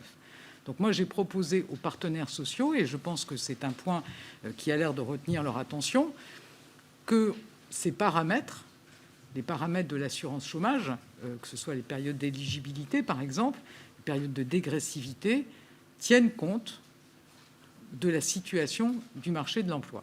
Donc c'est sur cette base-là que nous sommes en train d'échanger avec les partenaires sociaux et que nous devrions pouvoir nous réunir d'ici la fin du mois pour finaliser une proposition sur cette réforme de l'assurance chômage. Si je reviens, après avoir évoqué la situation des indépendants, vers les questions posées par Stéphane Viry, effectivement, dans le contexte très particulier dans lequel nous sommes, on voit que les salariés qui, en temps normal, enchaînaient des contrats saisonniers ou des contrats courts et des périodes de chômage, n'ont pas pu avoir, pour beaucoup d'entre eux, des saisons suffisamment longues ou n'ont pas du tout eu de contrat sur certaines saisons et n'ont pas pu retrouver des contrats courts comme ils avaient l'habitude jusqu'à présent. En fait, il y a deux réponses. La première, c'est celle que vous avez mentionnée, les stations de montagne. On a pu me regarder en se demandant si j'avais perdu le Nord, mais je vous confirme que non. J'ai invité et je continue à inviter les employeurs des stations de montagne à embaucher les saisonniers tel que c'était prévu dans leur contrat de travail, puisque des contrats saisonniers, il y a des un principe de renouvellement d'année en année, ou ceux qui avaient une promesse d'embauche, pour pouvoir les placer ensuite en activité partielle, prise en charge à 100%. Ça peut paraître baroque, je pense que c'est la meilleure façon de protéger ces salariés pour lesquels ces périodes, par exemple la saison d'hiver à la montagne, sont fondamentales, et pour éviter que ces salariés ne se retrouvent en fin de droit. Ça a été entendu par une partie des employeurs. On a en général, enfin en tout cas nous avons eu en 2019 60 000 saisonniers embauchés pour la période de Noël. Nous avons cette année 30 000 saisonniers qui ont pu être embauchés. Donc ça veut dire que ça a été entendu de façon contrastée selon les secteurs. Je voudrais rendre hommage au secteur des remontées mécaniques qui a embauché 95% de ces saisonniers. Et j'ai eu l'occasion d'appeler à nouveau les employeurs à embaucher les saisonniers qui avaient des promesses d'embauche pour les vacances de février, puisque c'est maintenant qu'on sait que c'est un moment où, en général, on passe à 120 000 saisonniers. Donc, je le redis très clairement, la meilleure façon de protéger ces salariés, c'est de les embaucher et de les placer en activité partielle. Pour les salariés, les demandeurs d'emploi qui enchaînaient jusqu'à présent des contrats courts, on a mis en place une aide exceptionnelle pour leur garantir un revenu de 900 € sur les mois de novembre, décembre, janvier et février, pour tous ceux qui avaient travaillé plus de 60% du temps en 2019, mais qui n'ont pas pu renouveler et recharger leurs droits, si je peux dire, au cours de l'année 2020. Alors on peut débattre, est-ce que 900 € c'est insuffisant? Certains le disent. Moi, je rappelle que la location médiane est de 1 000 € pour des salariés qui ont travaillé de nombreuses années, cotisé de nombreuses années. Donc je pense qu'il y a aussi un sujet d'équité. En tout cas, c'est un accompagnement qu'on met en place, qui a mis un certain temps à se mettre en place. Ça a été annoncé fin novembre. Ça a pu être versé pour les 2 premiers mois, vendredi dernier, à de très nombreux demandeurs d'emploi, même si on a un certain nombre de demandeurs d'emploi pour lesquels, malheureusement, Pôle emploi n'avait pas dans son système d'information l'ensemble des éléments, et donc qui sont en train d'être recontactés pour pouvoir vérifier s'ils peuvent être éligibles ou non à cette aide. Je partage totalement l'importance de l'insertion par l'activité économique. Moi, je suis parfaitement convaincu qu'on a besoin de structures de ce type pour des personnes qui ne peuvent pas naturellement aller dans des entreprises, on va dire, de droit commun. Il me semble que dans le cadre de la loi que vous avez votée récemment, on a pu apporter des améliorations sur le fonctionnement de ces contrats de travail dans les secteurs de l'insertion par l'activité économique. Moi, je suis ouverte à toute proposition qui permet de conforter ce secteur, pour lesquels vous savez qu'on a prévu de faire un investissement important, avec l'ambition d'avoir 60 000 places supplémentaires en 2021, ce qui est une marge considérable qu'on accompagne aussi en soutenant au travers du FDI, des investissements de ces structures d'insertion par l'activité économique pour pouvoir se développer. Et on a aussi toute une réflexion sur les achats inclusifs, parce que ces structures d'insertion par l'activité économique, pour qu'on puisse y créer des postes, il va falloir qu'elles aient du travail. Voilà. En tout cas, c'est un sujet sur lequel je pense que c'est important qu'on se mobilise pour permettre à des demandeurs d'emploi, à des personnes éloignées de l'emploi, de pouvoir revenir dans l'activité. Sur la question du RUA soulevée par Michel de Vaucouleurs, en fait, je pense qu'on a 2 sujets. On a un sujet de simplifier, d'harmoniser les règles, et c'était tout le travail qui a été engagé sur le RUA, dont le Premier ministre a demandé que les travaux se poursuivent. Je crois qu'Olivier Véran a eu aussi l'occasion de le dire. Il y a aussi un autre volet qui, moi, me tient à cœur, ça ne vous surprendra pas, c'est la partie insertion. Une chose est d'ouvrir les droits, et c'est très important. Une autre est de permettre aux personnes qui, aujourd'hui, peuvent bénéficier, par exemple, du RSA, de revenir dans l'emploi. Vous savez que c'est tout le projet du service public de l'insertion et de l'emploi que l'on porte avec Brigitte Klinkert. Et vraiment, ce volet-là me semble fondamental. Et c'est dans la même logique que moi je porte l'extension de la garantie jeune pour les jeunes, plutôt que le principe d'un RSA jeune. Moi je le redis, ce qu'on doit à nos jeunes, c'est d'abord un accompagnement vers l'emploi qui peut passer par de la formation, qui passe par de l'immersion en entreprise, qui passe par un apprentissage sur des savoirs de base, qui peut passer par un apprentissage sur du savoir-être, mais on leur doit d'abord cet accompagnement et, par ailleurs, s'ils en ont besoin, un soutien financier. Mais vraiment, je pense que c'est fondamental, que c'est ça qu'on doit à la jeunesse, c'est comme ça qu'on leur permet de gagner leur autonomie et c'est vraiment, pour moi, un enjeu très important, mais j'imagine que vous aurez l'occasion d'en rediscuter. Et en tout cas, pour ce qui me concerne, c'est quelque chose que je porte avec beaucoup de détermination. Sur l'apprentissage, alors je vous confirme que la part du bac et infrabac a baissé parmi les contrats d'apprentissage. Ça n'est pas lié à une baisse du nombre de contrats d'apprentissage à ces niveaux-là, heureusement. C'est lié au fait que la dynamique a été plus forte, d'abord sur les bac+2, qui représentent un tiers de l'augmentation nette des contrats, et puis sur les formations au-delà, à partir de bac+3.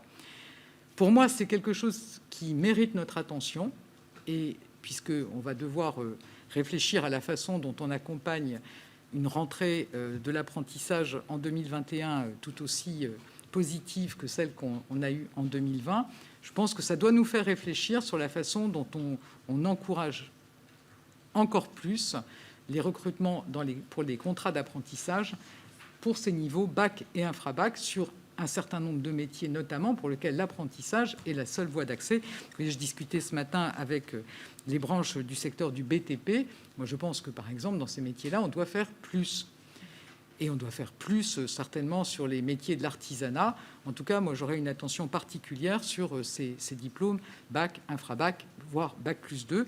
Ensuite, on peut supposer qu'il y a d'autres voies aussi pour parvenir à ces diplômes, même si c'est important aussi de montrer que l'apprentissage permet d'accéder à tous les niveaux de diplôme. J'ai entendu les interrogations sur les entreprises qui peuvent distribuer des dividendes tout en mettant en œuvre des plans sociaux. Comme vous l'imaginez, c'est aussi une préoccupation que je porte. C'est-à-dire que, de façon générale, toute entreprise qui porte un plan social, le rôle de mon ministère est de s'assurer que les impacts sur l'emploi sont les plus faibles possibles, que le dialogue social est de qualité et que les entreprises s'emparent de tous les outils qui sont mis à leur disposition, à commencer par l'activité partielle de longue durée, dont on peut voir au cours des derniers mois qui nous ont permis, si ce n'est d'éviter toute suppression d'emplois, au moins d'en limiter fortement les impacts. Vous savez que quand on bénéficie d'un prêt garanti par l'État, le cadre prévoit que vous ne distribuiez pas de dividendes, et c'est un sujet qui doit être abordé dans les accords d'activité partielle de longue durée. Je redis, un accord d'activité partielle de longue durée, ça ne tombe pas de nulle part, ça doit faire l'objet d'un accord majoritaire au sein de l'entreprise. Je pense que c'est aussi aux salariés d'apprécier le bon équilibre entre la modération, par exemple, dans la distribution ou l'absence de distribution de dividendes et les efforts que l'on demande par ailleurs aux salariés. En tout cas, moi, je vous confirme qu'on est évidemment très attentif à ce que les efforts soient répartis de façon équitable entre les salariés, les dirigeants, les actionnaires, à l'occasion de tous les projets de restructuration qui nous sont présentés. Voilà, Madame la Présidente. Très bien, merci Madame la Ministre. Nous avons de nombreuses questions, exactement 14, puisqu'il y en a 2 que je viens de rajouter. Donc on démarre tout de suite avec Mireille Robert. Vous avez la parole, chère collègue. Merci Madame la Présidente, Madame la Ministre. Les moins de 25 ans en situation de grande précarité ont plus que jamais besoin d'être soutenus. Il est vrai que pour faire face aux conséquences de la crise et accompagner les 750 000 jeunes arrivés sur le marché du travail, vous avez mis en place le plan Un jeune, une solution et triplé les moyens financiers qui leur sont consacrés. Quant à la garantie jeune, elle verra en 2021 son dispositif doublé, passant de 100 000 bénéficiaires à au moins 200 000. Le rapport du Conseil d'orientation des politiques de jeunesse vous a été remis le 7 janvier. Il propose de donner encore plus d'envergure à la garantie jeune en allant vers une garantie jeune universelle qui conjuguera une aide financière à un accompagnement personnalisé. Madame la ministre, pouvez-vous préciser les contours de ce dispositif que vous préférez au RSA Jeunes et auquel vous êtes très attachée? Merci. Merci pour votre concision, ma chère collègue. Monsieur Cyril Isaac Sibyl, il va être aussi concis. Merci Madame la Présidente. Madame la Ministre, d'abord je voudrais souligner l'accompagnement, les efforts d'accompagnement que vous faites auprès des entreprises, des salariés, des demandeurs d'emploi, des jeunes de notre pays. Accompagnement qui est exemplaire pour leur permettre de traverser la crise sanitaire et économique. J'aimerais attirer votre attention sur les petits travaillant dans le secteur de l'événementiel. C'est ce qu'on appelle plus communément les extras, employés à l'aide de contrats à durée déterminée d'usage. Ils sont sans activité depuis 11 mois, donc aucun revenu. Ils n'ont pas droit à l'indemnisation au chômage partiel ou à l'année blanche des intermittents du spectacle. Donc la question est assez simple. Qu'est-ce qu'on peut faire pour eux? Est-ce qu'on pourrait déjà en urgence pérenniser leur droit au chômage au-delà du mois de mai, dans le sens où, effectivement, d'ici quelques mois, d'ici 2-3 mois, ils vont se retrouver sans droit. Donc ma question est simple. Je vous remercie pour votre réponse. Très bien, merci. Marc Delatte, vous avez la parole, chers collègues. Merci Madame la Présidente. Madame la Ministre, que retiendra-t-on de la pandémie? Évidemment, les drames qui ont endeuillé beaucoup de familles, la mobilisation des soignants, le choix éthique de l'État quant à sauver des vies, mais aussi la mise en lumière de l'apport essentiel du numérique, tant dans le domaine sanitaire, social que dans le domaine économique. Le télétravail est en cela l'un des outils d'une société en pleine mutation qui témoigne de sa formidable capacité d'adaptation. Alors l'accélération de la politique de déploiement de la fibre optique par le gouvernement en lien avec les collectivités aux confins des territoires, c'est le cas dans mon département de l'Aisne, a été d'un atout considérable. Parce que nécessité fait loi, le télétravail, là où c'est possible, a connu un véritable essor lors des périodes de confinement. Et s'il a prouvé également son efficacité quant à réduire la propagation du virus dans la gestion des flux de population, on observe une baisse significative de son recours au-delà des périodes de strictes restrictions. Pour autant, si les mesures d'accompagnement sanitaire, logistique, humaine ont été prises, notamment sous votre impulsion, dans un nécessaire équilibre entre télétravail et présentiel, si la grande majorité des bénéficiaires expriment leur satisfaction professionnelle, mais aussi dans leur vie familiale, jusqu'à envisager un réel changement de vie allant dans le sens d'une revitalisation des territoires, la généralisation du télétravail au-delà de la nécessité rencontre encore par endroits du scepticisme. Alors comment, Madame la Ministre, dans vos rencontres avec le monde économique, encore récemment, les représentants des salariés, pensez-vous inscrire le télétravail dans les usages, par exemple dans un processus de contractualisation, dans les accords de branche, sans coercition pour autant, et quels objectifs vous donnez-vous en cela? Je vous remercie. Merci. Monsieur Bernard Perru. Madame la Présidente, Madame la Ministre, vous avez évoqué les jeunes et tout récemment les jeunes diplômés à la recherche d'un premier emploi qui pourront conserver une partie de leur bourse d'études pendant 4 mois. Vous avez limité cette aide aux jeunes de moins de 30 ans, diplômés en 2020 ou 2021 d'un bac plus 2 minimum. Combien d'aides étudiants, Madame la Ministre, pourront bénéficier de cette aide? Pensez-vous y inclure les étudiants de l'année 2019-2020 qui rencontrent les mêmes problématiques que les étudiants, bien sûr, de l'année 2020-2021? Allez-vous également proposer d'autres mesures quand on sait que 700 000 jeunes vont être sur le marché du travail dans les mois à venir, qu'il y a beaucoup d'étudiants qui travaillaient ont perdu leur activité? Seriez-vous favorable à la création d'emplois, en quelque sorte des jobs d'État dédiés aux jeunes 18-25 ans, pris en charge par l'État pendant 1 an sur le modèle du chômage partiel tel qu'il est, porté par les collectivités locales et les administrations? Et enfin, je voudrais terminer par des métiers qui se sont retrouvés en première ligne depuis l'apparition de la pandémie. Je veux penser aux aides à domicile, intervenant indispensables pour des milliers de Français, et les organismes spécialisés peinent à recruter tant les contraintes sont pesantes pour un salaire qui reste faible. En collaboration avec votre collègue ministre de la Santé, quelles dispositions pourriez-vous prendre, Madame la Ministre, pour améliorer les conditions de travail des intervenants, aide à domicile, et comment rendre ainsi le métier plus attractif dans un contexte où ces acteurs sont essentiels pour un grand nombre de Français, sans autre solution que cette aide, bien sûr, qu'il aurait apportée au quotidien? Je vous remercie. Merci. Madame Monique Limon, vous avez la parole. Oui, merci Madame la Présidente, Madame la Ministre, chers collègues. Dans les prochaines semaines, cela fera bientôt 1 an que nous avons été touchés par la pandémie de la Covid-19 et que nous vivons au quotidien avec ses répercussions dramatiques, sanitaires, économiques et sociales. Pour remédier à cette situation d'urgence, le gouvernement a su prendre en responsabilité des décisions difficiles dont le double but d'enrayer la propagation du virus sur notre territoire et de limiter les conséquences de cette pandémie à tous les niveaux. De nombreux secteurs économiques ont vu leur activité ralentir sensiblement, voire se mettre à l'arrêt total pour un certain nombre d'entre eux. À titre d'exemple, les intermittents de la restauration, de l'hôtellerie et de l'événementiel, la RHE, déjà évoquée plusieurs fois ce soir et qui représente des milliers de professionnels dans notre pays, subissent cette crise économique de plein fouet. Également appelés permittents ou extras, ces salariés ont pour habitude d'enchaîner les contrats courts et les périodes de chômage. Subissant la période d'inactivité, ils se retrouvent ainsi privés de leur contrat de travail habituel. Ces personnels habitués à accumuler les heures de travail et à enchaîner les différents contrats se retrouvent complètement déboussolés face à cette situation inédite. Pour pallier à cette situation, lors de sa conférence de presse du 26 novembre 2020, et vous venez de l'évoquer, le Premier ministre a annoncé une prime exceptionnelle de 900 € par mois à destination de ces extras. Cette garantie de ressources va permettre à quelques milliers d'extras des secteurs de la RHE de mieux traverser la crise dans l'attente d'une reprise d'activité de ces secteurs, mais même si on peut d'ores et déjà noter que cette décision ne répond pas à toutes les situations.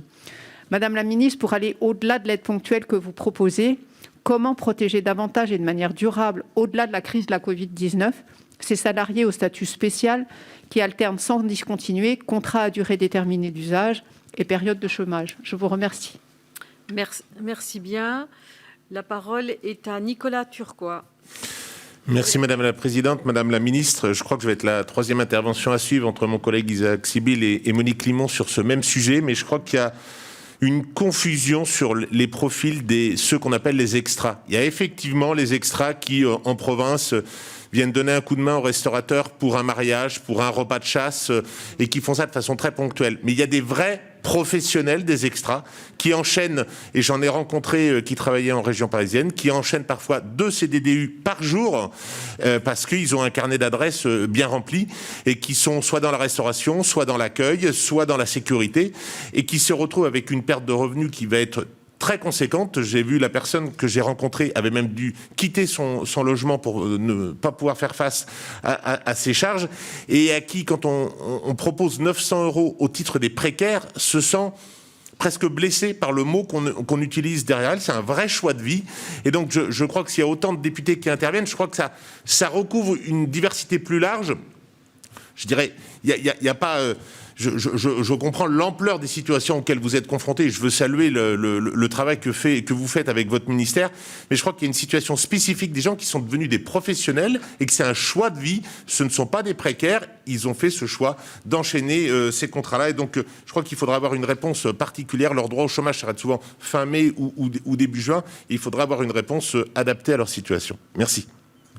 Très bien. Monsieur Alain Ramadier, vous avez la parole, cher collègue. Oui, Madame la Présidente, Madame la Ministre, écoutez, c'est pas fait exprès, mais je suis tout à fait dans la lignée de mes précédents collègues donc sur ces professionnels embauchés en CDD d'usage. Alors, j'ai noté que le gouvernement avait pris des mesures d'accompagnement complémentaires pour les saisonniers et les intermittents de la restauration, de l'hôtellerie, de l'événementiel, notamment par l'aide mensuelle de 900 €. C'est à souligner. Par contre, eux, comme l'a dit mon précédent collègue Turquois, ces personnes souhaitent bénéficier d'un statut annexe indépendant du régime général qui leur permettrait de traverser cette période de cessation de leur activité dans des meilleures circonstances. J'en ai entendu dire qu'ils souhaiteraient bien sûr avoir une prolongation de leurs droits à l'instar de ce qui se fait pour les intermittents du spectacle qui ont obtenu, eux, une année blanche. Qu'est-ce que vous pouvez nous répondre sur cette situation particulière? Et je vais en profiter pour évoquer un point différent. J'ai été saisi par pas mal de restaurateurs sur le fait qu'il y aurait des retards dans les versements des indemnités de chômage partiel. Depuis le mois de décembre, ils ne touchent rien. Alors, est-ce qu'il y a beaucoup de dossiers, et on peut comprendre, est-ce qu'il y a quelque chose de particulier compte tenu du fait qu'on a du mal à avoir les services? Alors bien sûr, il y a du télétravail, mais ça commence à peser en termes de trésorerie. Merci. Merci. La parole est à Thierry Michels. Merci Madame la Présidente, Madame la Ministre, mes chers collègues. Madame la Ministre, je désire aborder avec vous 2 sujets. Le premier concerne l'apprentissage comme levier pour l'inclusion sociale. En 2020, plus de 500 000 contrats d'apprentissage ont été signés en hausse de 40% par rapport à 2019. C'est un record historique. C'est l'une des réponses de la majorité pour une inclusion sociale concrète et efficace. Pas la seule, mais elle est importante. J'aimerais savoir comment cette politique se décline territorialement et quelles sont les bonnes pratiques que vous avez identifiées qu'il conviendrait de généraliser. Par ailleurs, dans quelle mesure cette politique massive pour les jeunes peut-elle bénéficier à l'industrie, Madame la Ministre? Malgré les effets de la crise, l'industrie continue d'afficher de nombreux emplois à pourvoir. Or, l'augmentation du nombre d'apprentis est beaucoup plus faible dans l'industrie que le reste de l'économie. C'est un frein significatif à la réindustrialisation du pays et aux opportunités offertes à nos jeunes. Quels leviers supplémentaires pourrions-nous utiliser pour renforcer le recours à l'apprentissage dans l'industrie? Mon second sujet concerne la politique de répartition de la valeur menée en temps de crise par votre ministère. Nous avons adopté beaucoup d'outils dans la loi PAC de 2019 sur l'intéressement, sur la participation, sur la transparence dans les différences de rémunération. Il s'agit de mesures de justice sociale concrètes, loin des plafonnements contre-productifs proposés par certains. Pouvez-vous, Madame la Ministre, nous faire un point d'avancement sur les travaux conduits par votre ministère dans l'agenda social 2021, en particulier la concertation avec les partenaires sociaux sur le sujet du partage de la valeur menée actuellement sous votre égide? Je vous remercie. La parole est à Elsa Fossillon. Vous avez la parole.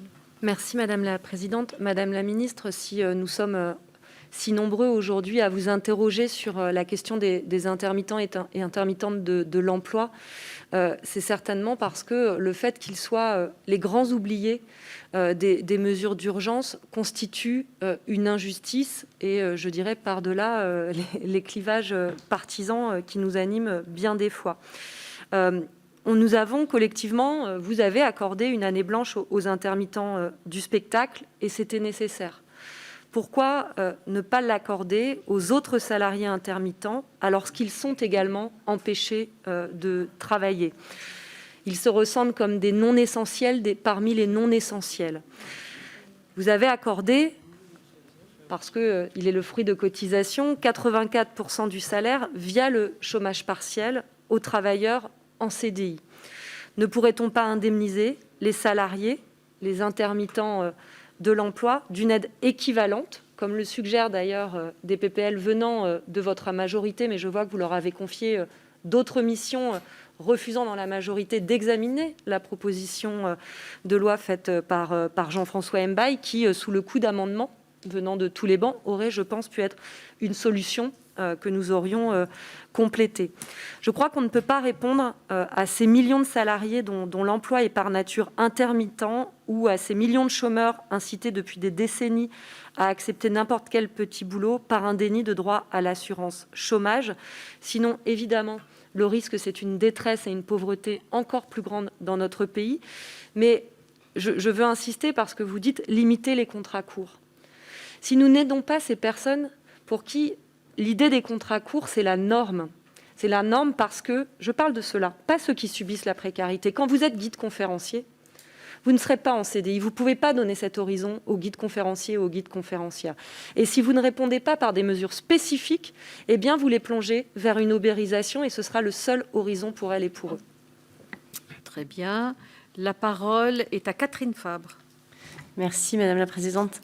Madame la Ministre, je tiens d'abord à saluer le dispositif Transco, Transition collective, qui est une innovation sociale particulièrement ambitieuse, qui a recueilli l'accord de l'ensemble des partenaires sociaux, ce qui est assez rare pour être souligné, et qui sera particulièrement utile pour la sortie de la crise et le redéploiement des compétences vers les secteurs d'avenir.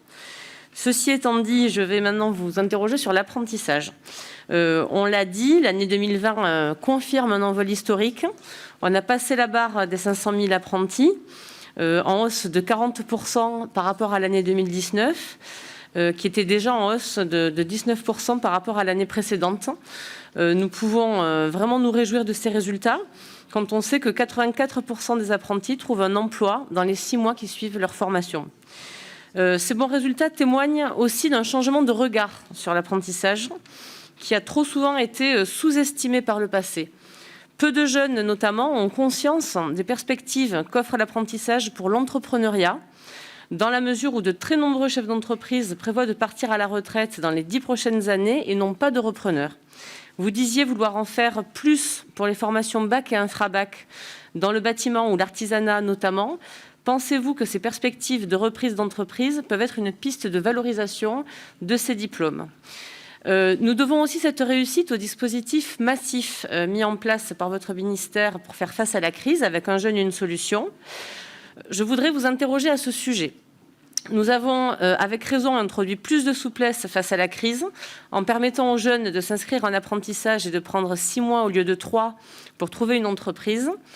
Nous savons que malgré ce délai supplémentaire, certains jeunes ont tout de même du mal à trouver un employeur, notamment dans le secteur les plus impactés. Quelles solutions envisagez-vous pour ces jeunes ? Peut-on massivement mobiliser les entreprises pour leur trouver des terrains d'apprentissage ? Peut-on imaginer des aménagements pour leur permettre de se former et de valider ainsi leur diplôme ? Je vous remercie. Merci. Monsieur Thibault Bazin, vous avez la parole. Merci Madame la Présidente. Madame la Ministre, je voudrais vous questionner sur l'emploi dans les périscolaires.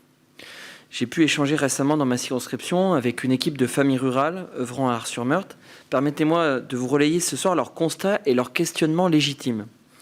Depuis la transformation des contrats aidés en parcours emploi-compétences, il leur apparaît non seulement que la durée de ces contrats est inadaptée, mais également que les aides apportées désormais aux collectivités locales dans ce champ périscolaire par l'État ont beaucoup diminué et s'avèrent insuffisantes. Cela inquiète les élus locaux. En effet, auparavant, pour un emploi de 35 heures, les collectivités recevaient 70% d'aide de l'État sur 3 ans, alors que désormais, pour 20 heures, elles ne perçoivent que 35% d'aide sur 9 mois.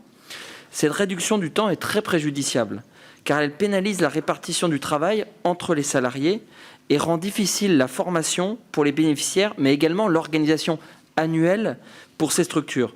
Des contrats de 12 mois renouvelables seraient en effet plus adaptés que 9 mois. Madame la Ministre, envisagez-vous de modifier ces contrats afin d'adapter l'offre aux besoins pour le bénéfice de tous, pour améliorer le parcours des personnes qui en bénéficient, pour mieux prendre en compte les besoins de ces structures périscolaires, notamment associatives? Très concrètement, Madame la Ministre, allez-vous revoir la durée de ces contrats et allez-vous mieux soutenir les collectivités territoriales et leurs délégataires dont les finances sont très contraintes actuellement? Merci. Madame Véronique Kammerer, vous avez la parole. Madame la Ministre, donc moi je voudrais vous parler du dispositif, comme l'a très bien souligné ma collègue, transition collective, que vous avez co-construit avec des partenaires sociaux dans le cadre du plan France Relance, qui permet donc, je le répète, comme vous l'avez bien précisé tout à l'heure, aux employeurs d'anticiper les mutations économiques de leur secteur, mais aussi aux salariés d'être accompagnés pour se reconvertir de manière sereine, préparée. Il vise à favoriser la mobilité professionnelle et en particulier intersectorielle et les reconversions à l'échelle d'un territoire. Tout en sécurisant leur rémunération pendant cette durée, il permet aux salariés d'accéder à une formation certifiante ou à une validation des acquis vers le métier porteur de leur choix, avant d'être recrutés dans une entreprise du territoire sans passer forcément par une période chômage. Permettez-moi, Madame la Ministre, d'avoir une pensée particulière pour les métiers de service à la personne, où aujourd'hui nous avons 20% de postes vacants sur toute la France, où il paraît nécessaire de renforcer l'attractivité. Nous avons l'ambition de pouvoir former 270 000 personnes en 5 ans, et je pense que ce dispositif-là est tout à fait éloquent et en adéquation avec les besoins économiques qui se font ressentir. Donc ma question, Madame la Ministre, est la suivante. Comment comptez-vous déployer l'opérationnalité de ce dispositif? Sur quels acteurs comptez-vous vous appuyer? Et pouvez-vous nous détailler les conditions d'éligibilité à ce dispositif? Merci. Merci bien. Madame Hélène Zanier, vous avez la parole. Merci Madame la Présidente. Madame la Ministre, lancé en juin 2020, le dispositif de prime encourageant l'embauche des moins de 26 ans a connu plus de 250 000 demandes. Ce qui est un franc succès d'ailleurs, mais qui, victime de son succès, il y a eu aussi un certain, d'après les entrepreneurs du moins, un certain engorgement. Aujourd'hui, donc, il semblerait qu'il y ait des lenteurs d'accès aux aides qui se feraient sentir. Je voulais savoir comment le ministère entend mieux gérer l'ensemble des demandes et surpasser ce petit blocage, et quelle serait la montée en charge pour le plan pour l'année 2021. Je vous remercie. Merci. Madame Stéphanie Adjer.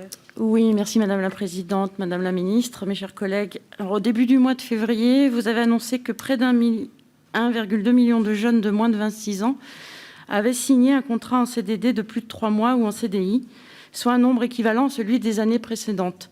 Ce maintien des contrats, malgré le contexte sanitaire et économique, est à saluer, tant dans l'engagement de l'État que celui des entreprises. La plateforme Un jeune, une solution a ainsi permis de mettre en relation de nombreuses entreprises avec des jeunes professionnels à la recherche d'une première expérience.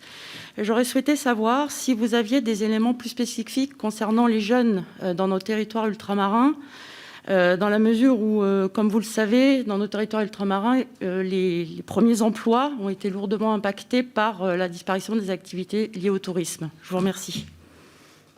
Et notre dernière intervenante, Madame Josiane Corneloup, vous avez la parole. Merci, Madame la Ministre. Je voudrais vous interpeller concernant les PGE. Ils ont donc été mis en place en avril 2020 pour aider les entreprises lors du premier confinement afin de soutenir leur trésorerie. Je salue cette initiative qui, dans mon département de Saône-et-Loire, a profité à de très nombreuses entreprises. Aujourd'hui, ces PGE sont en passe d'être transformés en prêts bancaires classiques avec des conditions que les entreprises estiment désavantageuses au regard des taux qui sont pratiqués, puisque les taux sont très supérieurs aux taux d'emprunt sur le marché national. Le coût de ces emprunts devra être supporté par les PME et les TPE, déjà actuellement fragilisés, et je pense par exemple aux cafés, hôtels, restaurants. Ces entreprises, commerçants comme beaucoup d'autres dans notre pays, concentreront leurs efforts à rembourser le PGE et ses surcoûts et auront de ce fait beaucoup de difficultés à embaucher et à investir. Par ailleurs, les banques demandent dès aujourd'hui à l'entreprise de choisir son plan de remboursement. 1 an, 2 ans, 3 ans, 4 ans ou 5 ans. Mais si une entreprise choisit maintenant un plan de remboursement sur 5 ans, compte tenu de l'incertitude actuelle, et qu'elle souhaite finalement rembourser de manière anticipée son PGE, elle restera tout de même redevable de la garantie pour les 5 années.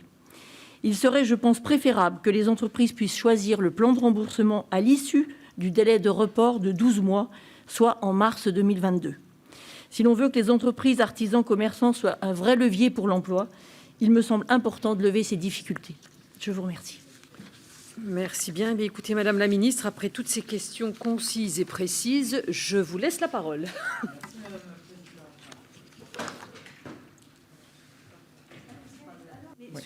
Ah, voilà. Alors, peut-être pour commencer par la question posée par Mireille Robert sur la garantie jeune universelle. Donc moi, je le redis, je pense que c'est extrêmement important de permettre à chaque jeune de pouvoir accéder à un emploi en bénéficiant d'un accompagnement qui peut prendre en compte des difficultés d'accès à l'emploi, c'est ce que Pôle emploi peut proposer, ou des difficultés plus globales, c'est ce que les missions locales peuvent proposer quand le jeune a également des problèmes de santé, des problèmes de logement, donc qu'il puisse, de façon, je dirais, inconditionnelle, bénéficier d'un accompagnement prenant en compte l'ensemble de ces difficultés. Aujourd'hui, on a différents dispositifs qui répondent à cet objectif. Donc, bien évidemment, la garantie jeune. Vous savez qu'il y a également le dispositif des PACEA qui est proposé par les missions locales, qui est en quelque sorte moins engageant. C'est sur des parcours moins construits pour le jeune. On avait jusqu'à présent également l'accompagnement intensif des jeunes de Pôle emploi. On a mis en place un accompagnement pour les jeunes diplômés par l'APEC. Par ailleurs, on a des structures renforcées comme l'EPID ou bien les écoles de la deuxième chance qui peuvent aussi accueillir des jeunes qui ont des difficultés, qui ont besoin de rebondir. Et puis, pour des jeunes qui ne sont pas forcément en situation d'accéder à l'apprentissage ou à une formation, on a mis en place des prépa-formations, des prépa-apprentissages. Dès à présent, ce qu'on a retenu comme principe, c'est de dire qu'il ne faut pas que les jeunes soient empêchés d'aller dans ces parcours parce qu'ils auraient des difficultés financières.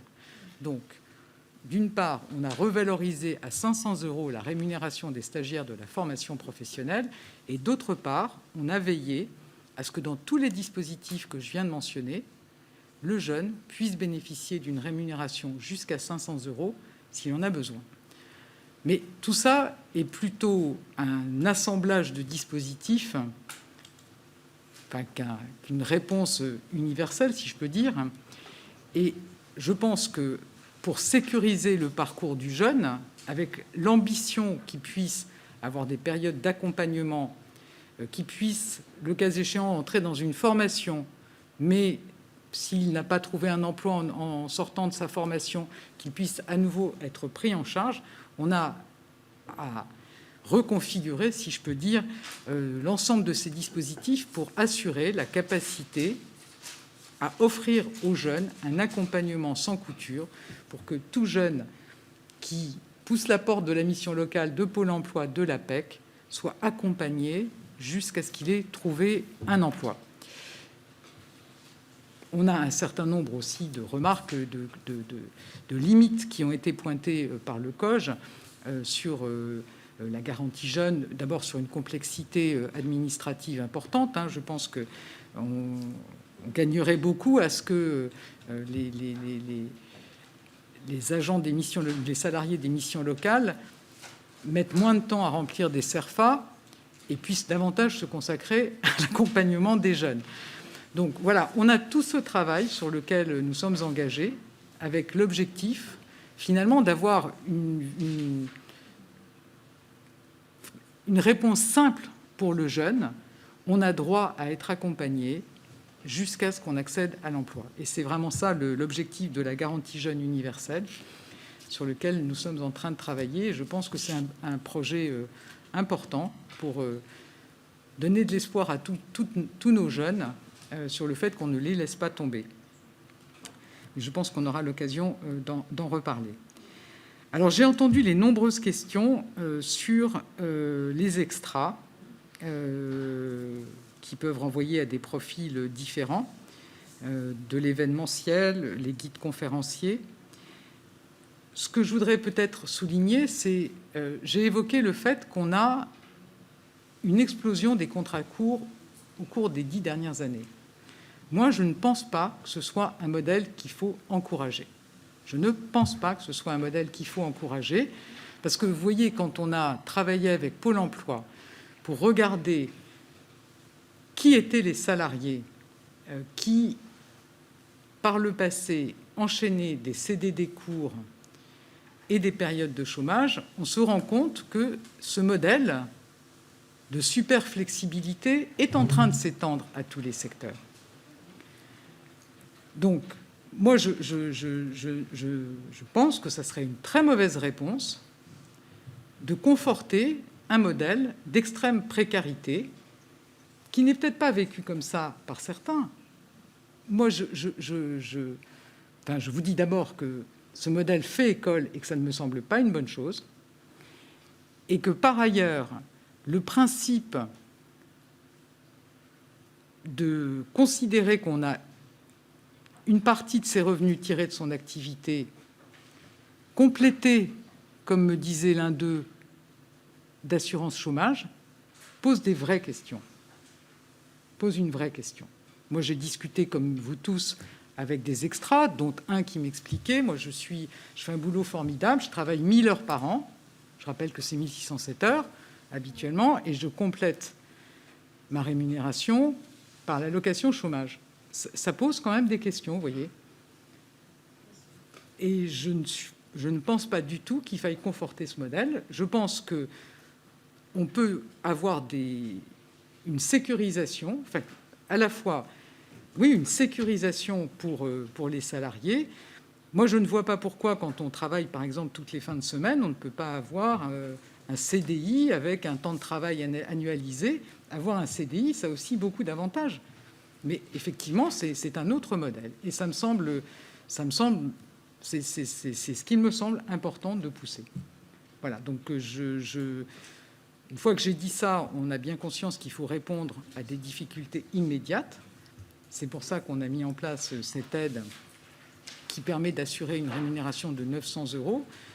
Je le redis, j'entends bien que 900 €, ça peut être en décalage par rapport aux revenus antérieurs de gens qui, quand ils étaient en allocation chômage, avaient des allocations plus élevées. Mais je redis que l'allocation médiane à Pôle emploi, c'est 1 000 €. Et donc, ça veut dire qu'on a des gens qui travaillent toute leur vie, puis qui ensuite ont une période de chômage, qui ont cotisé très longtemps et qui ont droit à 1 000 €. Je pense que l'équité doit quand même nous conduire à proportionner l'aide qui est apportée aux salariés dont je suis bien consciente qu'ils sont en difficulté, mais qui, en temps normal, alternent sollicitation de l'assurance chômage et période d'activité. Je sais que les guides conférenciers ne sont pas bien pris en compte par les règles qu'on a posées, qui étaient de demander d'avoir travaillé 60% du temps, ce qui me semble être le signe d'un modèle soutenable.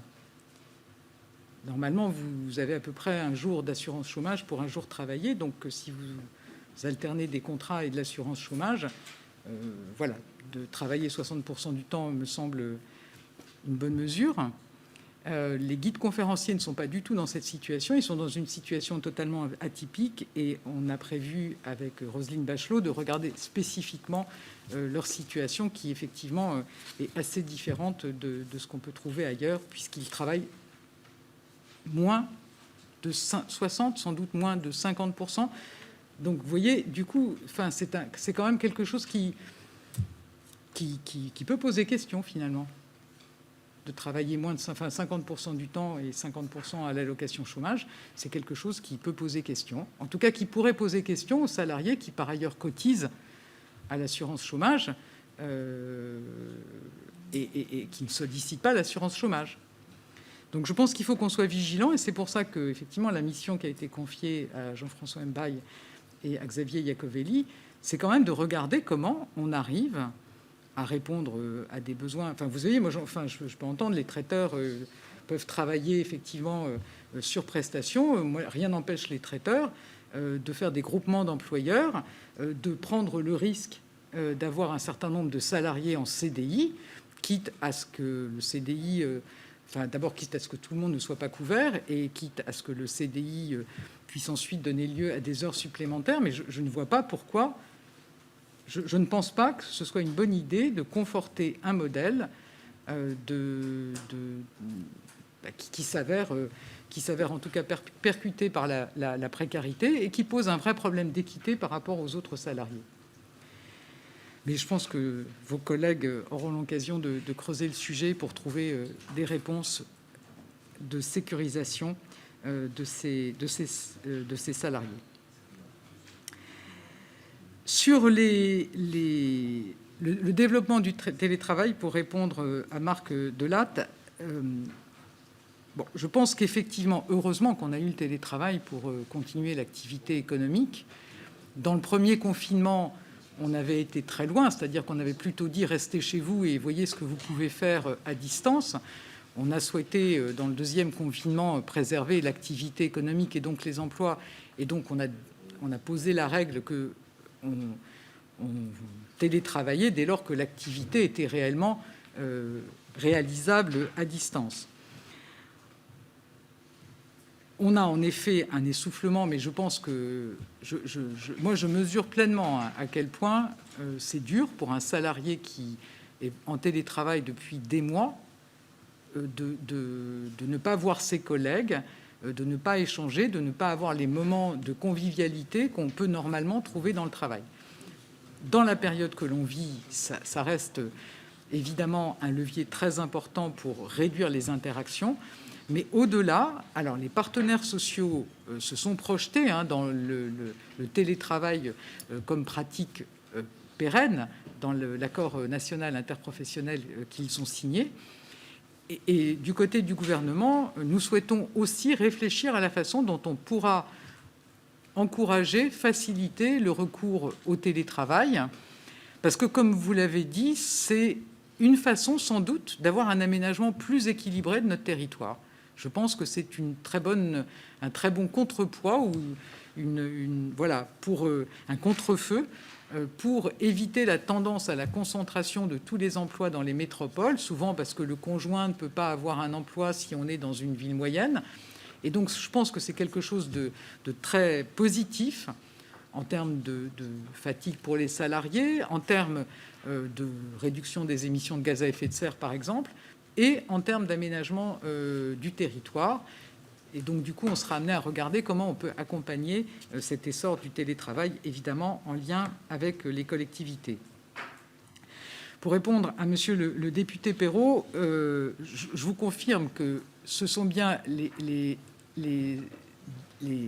étudiants ex-boursiers de l'année 2019-2020 qui peuvent bénéficier de cette aide dès maintenant, en la sollicitant auprès de Pôle emploi. Donc, en effet, c'est le maintien de 70% de la bourse, plus 100 € s'ils vivent dans un logement autonome. On sera évidemment amené à réfléchir à la suite qui sera donnée à ce dispositif pour les futurs diplômés, en espérant que d'ici là, la situation sanitaire sera rétablie.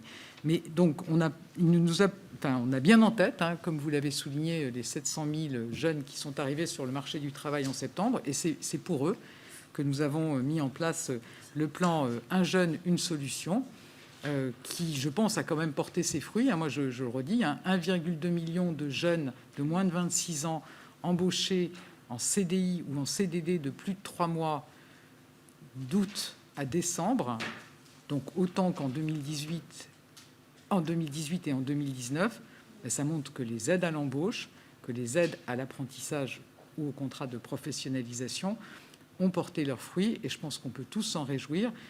Les jeunes qui sont rentrés en apprentissage, dans cette période aussi compliquée, ils sécurisent à la fois la préparation d'un métier dans lequel on recrute, et en plus, le fait de se préparer à ce métier en ayant une rémunération, donc ce qui est quand même extrêmement rassurant. Sur la question de l'attractivité d'un certain nombre de métiers, notamment ceux de l'aide à domicile, c'est vraiment un sujet fondamental. Ça fait partie plus généralement du travail qu'on mène sur les travailleurs de la deuxième ligne,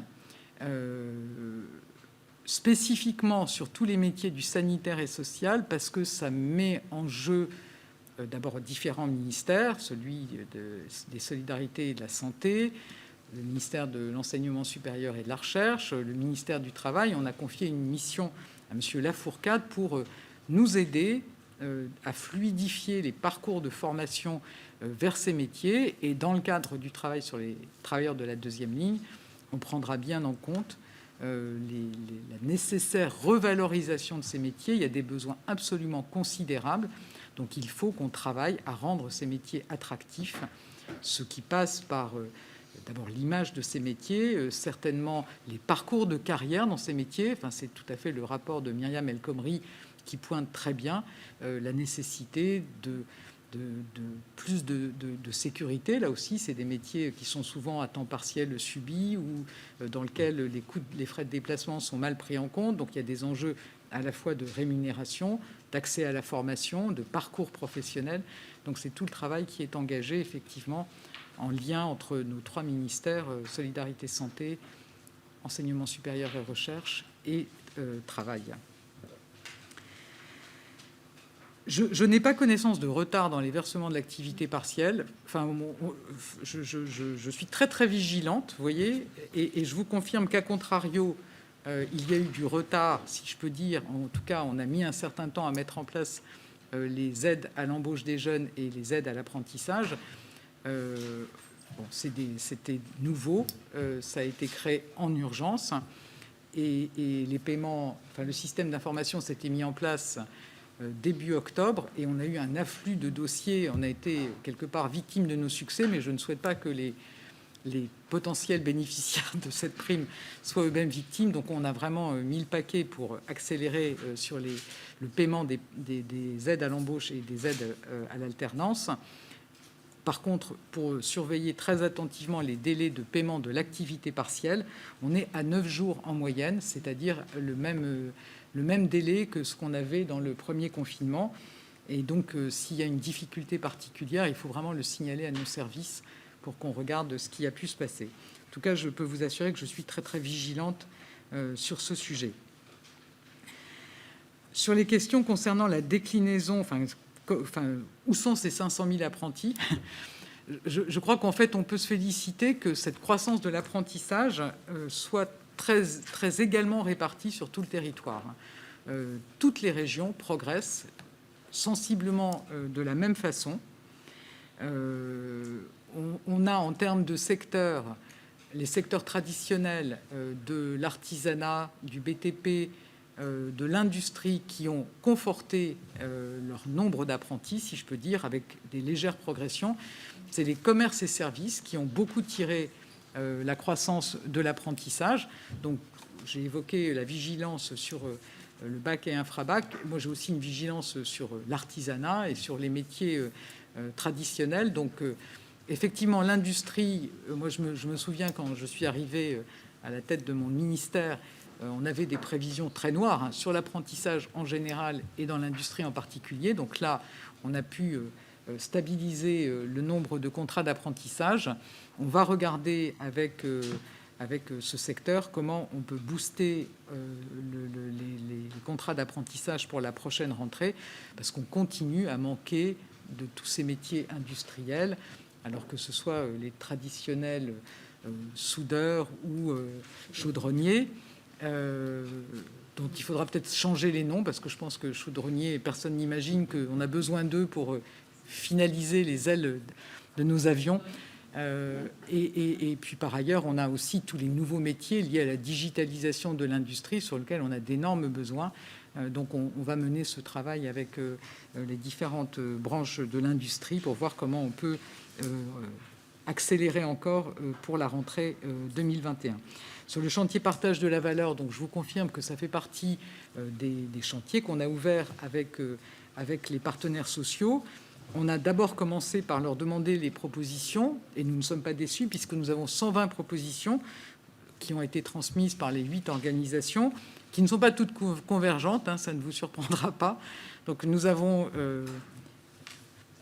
élaboré une synthèse et nous allons engager des concertations conjointement, mon ministère et le ministère de l'économie, pour essayer de trouver un point d'atterrissage qui soit le meilleur équilibre dans toutes les propositions qui ont été faites. Je pense qu'il y a une très forte attente en fait sur ce sujet-là, et dans les réunions bilatérales que le Premier ministre a tenues ces derniers jours avec les différents partenaires sociaux, il a rappelé que ça faisait partie de son discours de politique générale. Donc il faut en effet que nous puissions avancer sur ce sujet.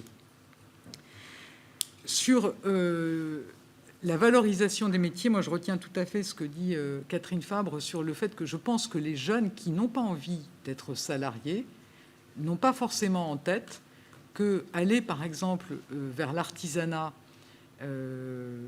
entrer comme salarié, puis créer son entreprise et demain être son propre patron avec 10 ou 15 salariés, c'est aussi une voie qui est tout à fait passionnante. Et il y a en effet beaucoup de reprises d'entreprises qu'il va falloir assurer.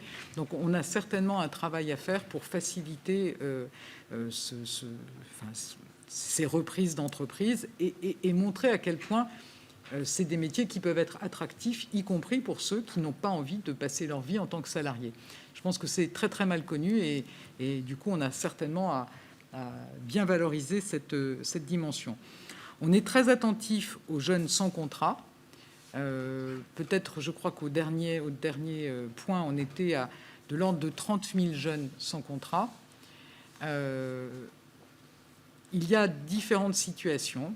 Il y a en particulier un certain nombre d'écoles qui ne proposaient pas de formation en apprentissage, qui tout d'un coup s'y sont mis et qui ne se sont peut-être pas, je dis peut-être parce qu'il y a des contrôles qui doivent faire l'objet d'un contradictoire qui sont en cours, mais peut-être pas, qui ne se sont peut-être pas donné les moyens de permettre à ces jeunes de trouver une entreprise. C'est sur des formations supérieures. Et puis ensuite, on va dire qu'on a de l'ordre de 20 000 jeunes qui sont sans contrat dans des parcours classiques. Là, je m'apprête à signer une instruction au préfet en leur demandant de travailler avec les régions et le monde économique, mais aussi les collectivités, parce que les collectivités ont des aides pour embaucher des apprentis. Je rappelle qu'on a mis en place une prime de 3 000 € pour les collectivités. Objectivement, je ne vais pas vous donner les chiffres du nombre de contrats d'apprentissage. Enfin, j'ai bien dit qu'on passait de 353 000 à 495 000 en entreprise. Je ne vais pas donner le chiffre pour les collectivités, mais ça n'est pas du tout ni le même ordre, ce qui peut se comprendre, ni la même dynamique. Donc il y a une prime, il y a le financement 50% par le CNFPT quand les collectivités accueillent un apprenti, plus une prime de 3 000 €. Donc je pense que ça serait très bien que les collectivités puissent toutes se mobiliser, y compris pour accueillir ces jeunes sans contrat, puisqu'il y a des métiers très variés dans les collectivités. Ça pourrait être aussi une réponse. Donc les préfets, localement, avec la liste des jeunes, le CFA, le métier, vont être chargés de démarcher activement les entreprises et les collectivités. Voilà, je pense que c'est vraiment à notre portée. Quand on voit qu'on a 500 000 jeunes qui ont pu signer un contrat d'apprentissage, il y en a 20 000. Il faut absolument qu'on mobilise toute notre énergie pour leur permettre de trouver une solution. Alors j'ai une bonne nouvelle pour monsieur le député Thibault Bazin, parce que il y a des mauvaises informations manifestement qui circulent sur les parcours emploi compétences. Parcours emploi compétences, c'est de 11 mois, renouvelable jusqu'à 36 mois. Et le taux de prise en charge dans les quartiers prioritaires de la ville et les zones de revitalisation rurale, et ça doit être de ça dont on parle peut-être, et de... C'est en secteur rural, mais hors ZRR. C'est dommage parce qu'en ZRR, et je le dis à tous les députés qui ont des ZRR, en ZRR, nous avons beaucoup, 24 000 parcours emploi compétences pris en charge à 80% à réaliser en 2021. Donc, je pense que, voilà, n'hésitez pas à solliciter toutes les structures aptes à accueillir des parcours emploi compétences en ZRR. Pour les PEC jeunes, on est financé à 65%. Et là aussi, pour le coup, moi, on sera très attentif à l'équilibre sur le territoire dans le déploiement de ces PEC et CIE.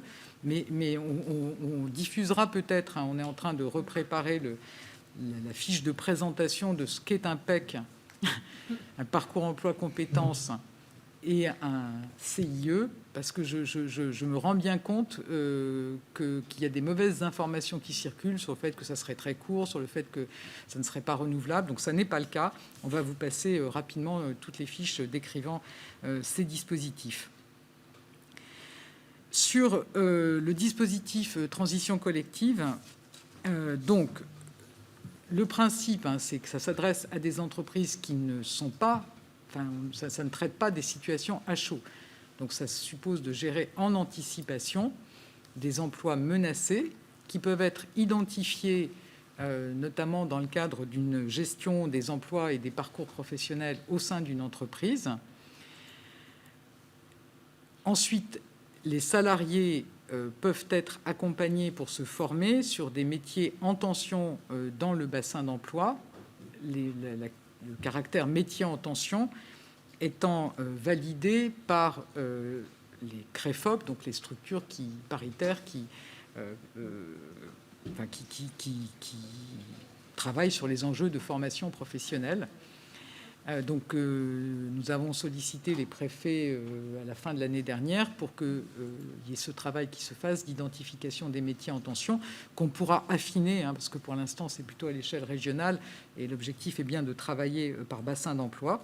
Et donc, dès lors qu'on a un salarié qui est sur un emploi menacé, qui veut aller vers un emploi dans un secteur en tension dans le bassin d'emploi, alors on peut prendre en charge 100% de la rémunération et de la formation du salarié pour les moins de 300, 75% pour les entreprises de 300 à 1000 salariés et 40% pour les plus de 1000 salariés. Donc le principe, c'est du FNE formation qui est mobilisé. Je ne vais peut-être pas vous faire... Nous travaillons avec tous les acteurs habituellement mobilisés sur la formation professionnelle, c'est les AT-Pro qui sont en charge, qui étaient en charge de mettre en place le CPF transition, donc les reconversions individuelles des salariés qu'on a mobilisés à cet effet. Et les OPCO sont chargés d'accompagner les entreprises pour les aider notamment dans leur diagnostic. Et nous allons mobiliser également les conseillers en évolution professionnelle pour aider les salariés dans ces parcours. Je pense qu'on a vraiment un dispositif qui mobilise tout le monde. Je crois qu'il y a pas mal d'enthousiasme, puisque moi j'ai réuni toutes les têtes de réseau récemment. L'objectif maintenant, c'est de passer aux actes, de mettre en œuvre ce dispositif. On a un exemple qui devrait se concrétiser rapidement en région parisienne, qui permettra à des femmes, il s'agit de femmes en l'occurrence, caissières ou agents de propreté, de se former pour être recrutées, de se former 18 mois pour être recrutées comme aide-soignante. Et je pense que c'est assez positif, en fait, dans la période actuelle.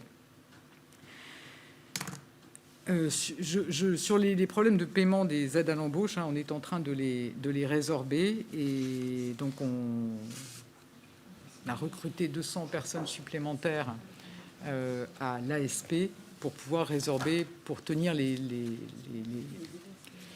pour ne plus avoir de délai entre les dépôts, enfin, pour ne pas avoir plus que les délais normaux, c'est-à-dire que les aides à l'embauche, elles sont payées à trimestre échu. Mais pour l'instant, on a eu effectivement un certain retard à l'allumage, et donc on va le résorber. Sur les Outre-mer, on a fixé l'objectif d'y réaliser 22% des contrats aidés, donc des PEC notamment, avec une bonification des taux de prise en charge qui passent de 65 à 80%. Jusqu'à 80%, comme on est resté dans l'idée qu'il y a 22% des contrats qui sont réservés aux Outre-mer, avec des taux bonifiés, comme c'était le cas jusqu'à présent. Voilà. Écoutez, merci beaucoup, Madame la Ministre, pour toutes ces réponses claires et précises sur ce sujet de l'emploi qui nous tient tant à cœur, mais également, bien sûr, qui vous tient également à cœur. Donc, il ne me reste plus que, mes chers collègues, à vous donner rendez-vous ce soir à 21h pour l'examen de la proposition de loi pour renforcer la prévention en santé au travail. Je vous remercie. Merci, Madame la Ministre.